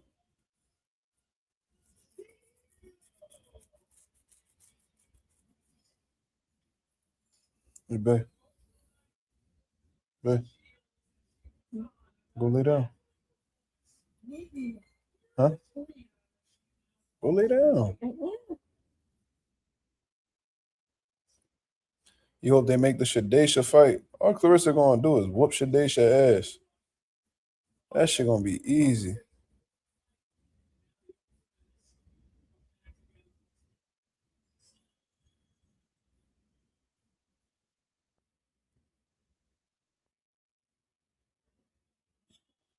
See, they keep having a conversation in the ring.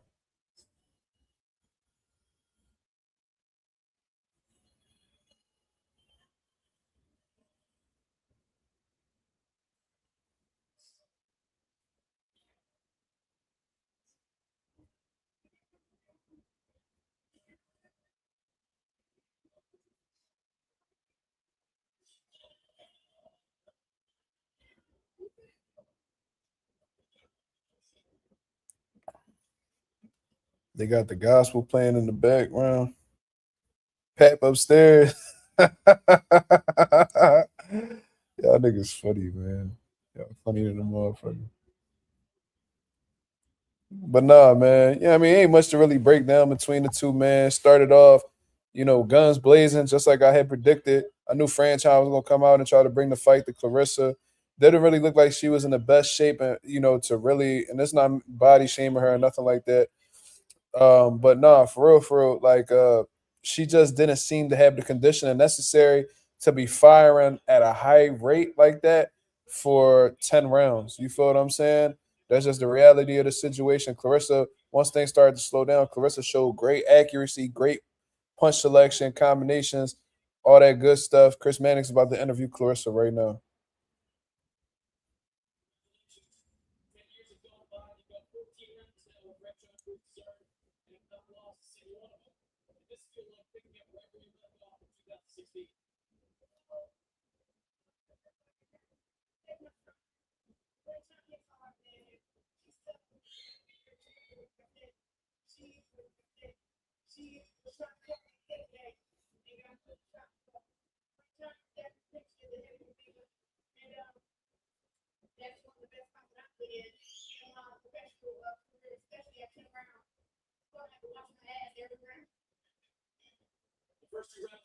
She's got a lot of respect for Franchon. You can tell.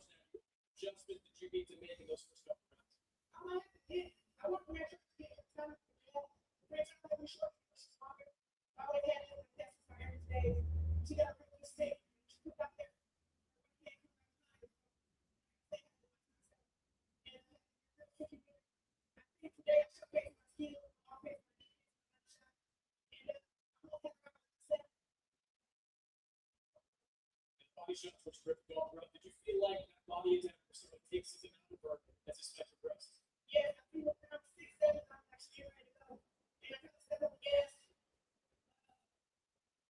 I think I just put the punch in it up. So I go back to my camp and get back in the gym and get in better shape. And like I said, I think we've been good winning. So all of them. I'm trying to knock out the truck. She's acknowledging she's trying to get the knockouts.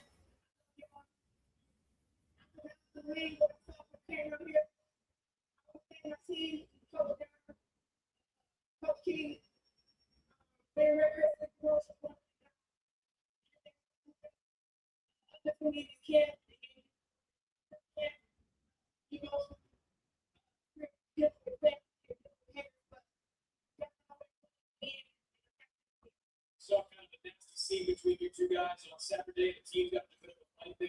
You walked their corner, I think, after the 6th round. Did that change your approach coming into this fight that happened over the weekend? We did. That was something that would already be in control. We didn't fight. We can't control other people.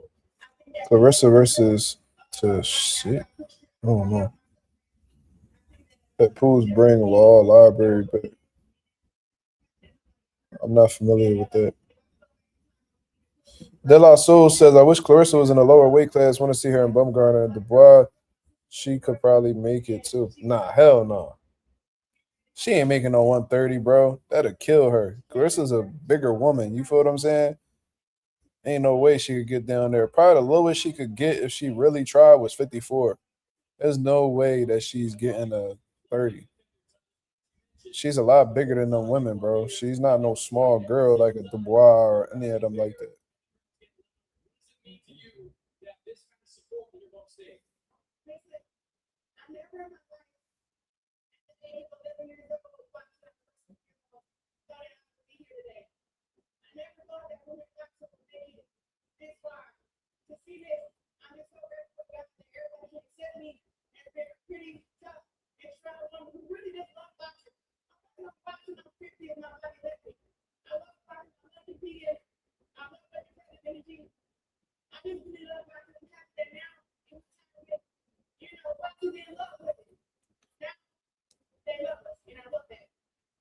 Cleaned up the heavyweight division, cleaned up multiple weight classes. The two of the top 3 women in the world are right here in this building tonight with you and Michaela Mayer. Are we getting close to seeing you two former Olympic teammates share the ring? I believe so. I would love to share a ring with you nation. I'm a heavyweight at 175. All these girls look at me. Nation 68. I would go to 168. Everybody gets hurt. Put down there, got those at 168. And yeah, I would love to go down. So she looking to go back down to super middleweight. Thank you so much.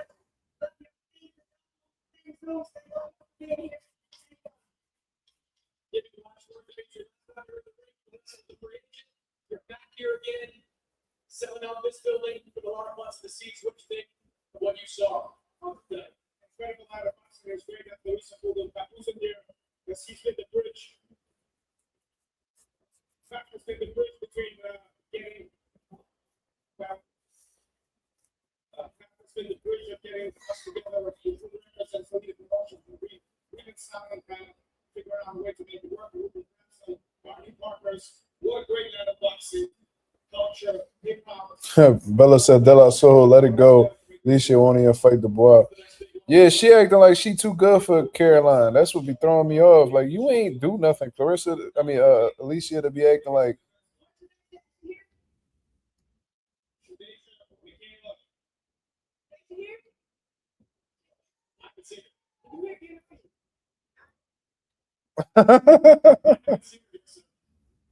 Shadesha, if you hear it, get in the ring.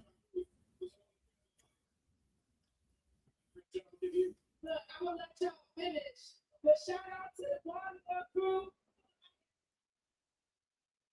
Shout out to all the fans that came from VA, from Baltimore, DC, to support me, support Claressa, and Detroit. Don't be out the state because y'all know y'all love me too. All right, everyone too. But I want to congratulate you.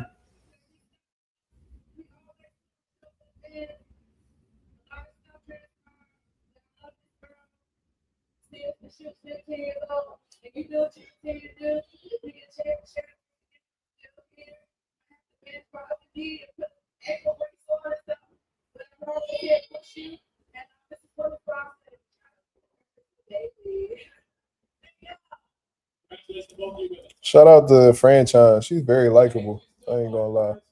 She's a very likable character.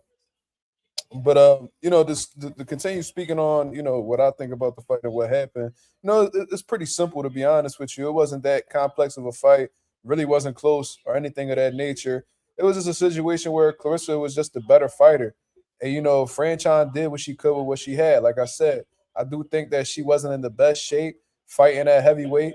With women, I guess that's around the 175-pound range. They are naturally smaller than men, so it would make sense that would be their heavyweight division.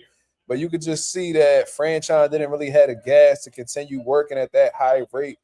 Volume wise, we knew that she didn't have the conditioning necessary to really bring the fire to Claressa for all 10 rounds. So when things started to slow down, Claressa started, picking her shots a whole lot better. Her accuracy was on the beam, which lets me know she definitely had a great camp. Her punch selection was dope. Looked like she had Franchon, in trouble a few times throughout the rounds, but she just wasn't able to get the job done from a finishing aspect. She said that she's working on it. You know what I mean? She feels like she could beat everybody unanimously, but it's just something that she has to continue working on in the KO department. And I'm gonna keep it real. I don't know if there's anything that she could do to really work on her knockout power. You feel what I'm saying? It's just some people could punch, others aren't as good as good at doing it. So I think she just needs to continue being herself. Keep utilizing her speed, her combinations, and if she's able to break down somebody with a cumulative power, then so be it. You know what I mean? Not everybody is gifted with that, crazy puncher power like Danielle Perkins just did Che. You know what I mean? Not everybody really has that. So that doesn't take away from the fact that Claressa is the best female fighter in the world, hands down, no debating. There's no way that, in my eyes, you can make a case that Katie Taylor is pound for pound number one. I think that's very disrespectful to the GWOAT. From an accolade standpoint, Katie Taylor hasn't done anything that hasn't done as much as Claressa Shields. You know what I'm saying? And she hasn't been able to move up multiple divisions like Claressa Shields and dominate in every division that she's been in. I think she's went from 54 to heavyweight, man. So you're talking about 54, 60, 68. Heavy. I don't know how many divisions she got. I think she's a 4-division champion. Probably a 5, to be honest. But regardless, Claressa Shields is, definitely the best female fighter in the world. Hands down, no debating. There are some other great women, like Katie Taylor is definitely great in her own right. Especially with that trilogy, how the way she just ended that trilogy with Amanda Serrano. Amanda Serrano is a great fighter in her own right, a trendsetter, to be honest with you. I love what she brings to the sport. And she's an exciting fighter with some devastating punching power. Of course, then you got the Bumgardners and what I mean? You got Carolyn Dubois who's on the come up. What's this girl's name that I've been praising at middleweight? Her name is what the hell is this girl's name? Let me look her up real quick. Her name is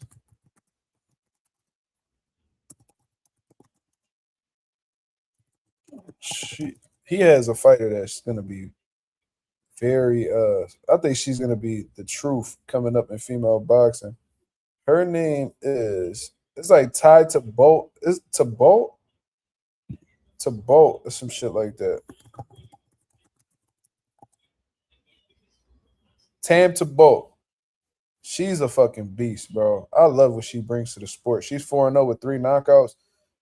She got to be at least like 6 foot. She's a tall woman. And she's been getting devastating knockouts, man. Devastating knockouts. And she's doing it behind like the fundamentals. You know what I mean? A good 1-2. The way that she gets that turn on her punches and it's the precision. She's just very, very. I love her style. Clean boxing. Oh yeah, and Gabriela Fundora. Shout out to Des for pointing that out. She's definitely doing great things in her own right. Joseph Manning said, who Atif do? I think you mean to say how Atif did. Atif did 1 round with the dude, and the dude literally passed out in his corner. Like he went unconscious, so they ruled it a TKO. It was a very crazy, unique situation. I'm just glad that, Joseph George was able to get up. He did look a little bit confused off the whole situation. He didn't know what happened. But yeah, man. Yeah, man. I don't really know what to make of that situation. I'm just glad that he's all right and nothing tragic happened in the boxing ring. And I hope Joseph George continues to be healthy. You feel me? Atif, I'm upset that he wasn't able to perform how the way he wanted to and show like his full bag of tricks or to show the world exactly who he is on that platform. But the good thing is he walked out undefeated. You know what I mean? He got another knockout added to his record, and there's gonna be other opportunities on the come up, man. He's with Win Records, Salida, Marshall Kaufman, so they're gonna all work together to put Atif in prestigious situations.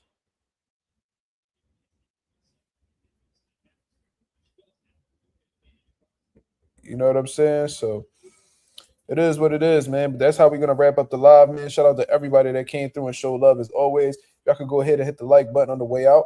That'd be very much appreciated. We on the road to 4K. We well into the 3,300 mark, looking to hit that 3,400 mark in due time. I think we only about like 25 subs away from the 3,400 mark. So thank you guys very much for tuning in, being consistent. And you know what I mean? One person I want to shout out for the day is the boy Master G619, who just became a member of the channel, man. Shout out to San Diego, all that good stuff, man. Until then, I hope you guys have a blessed, beautiful one. I'm up out of here, man. Peace.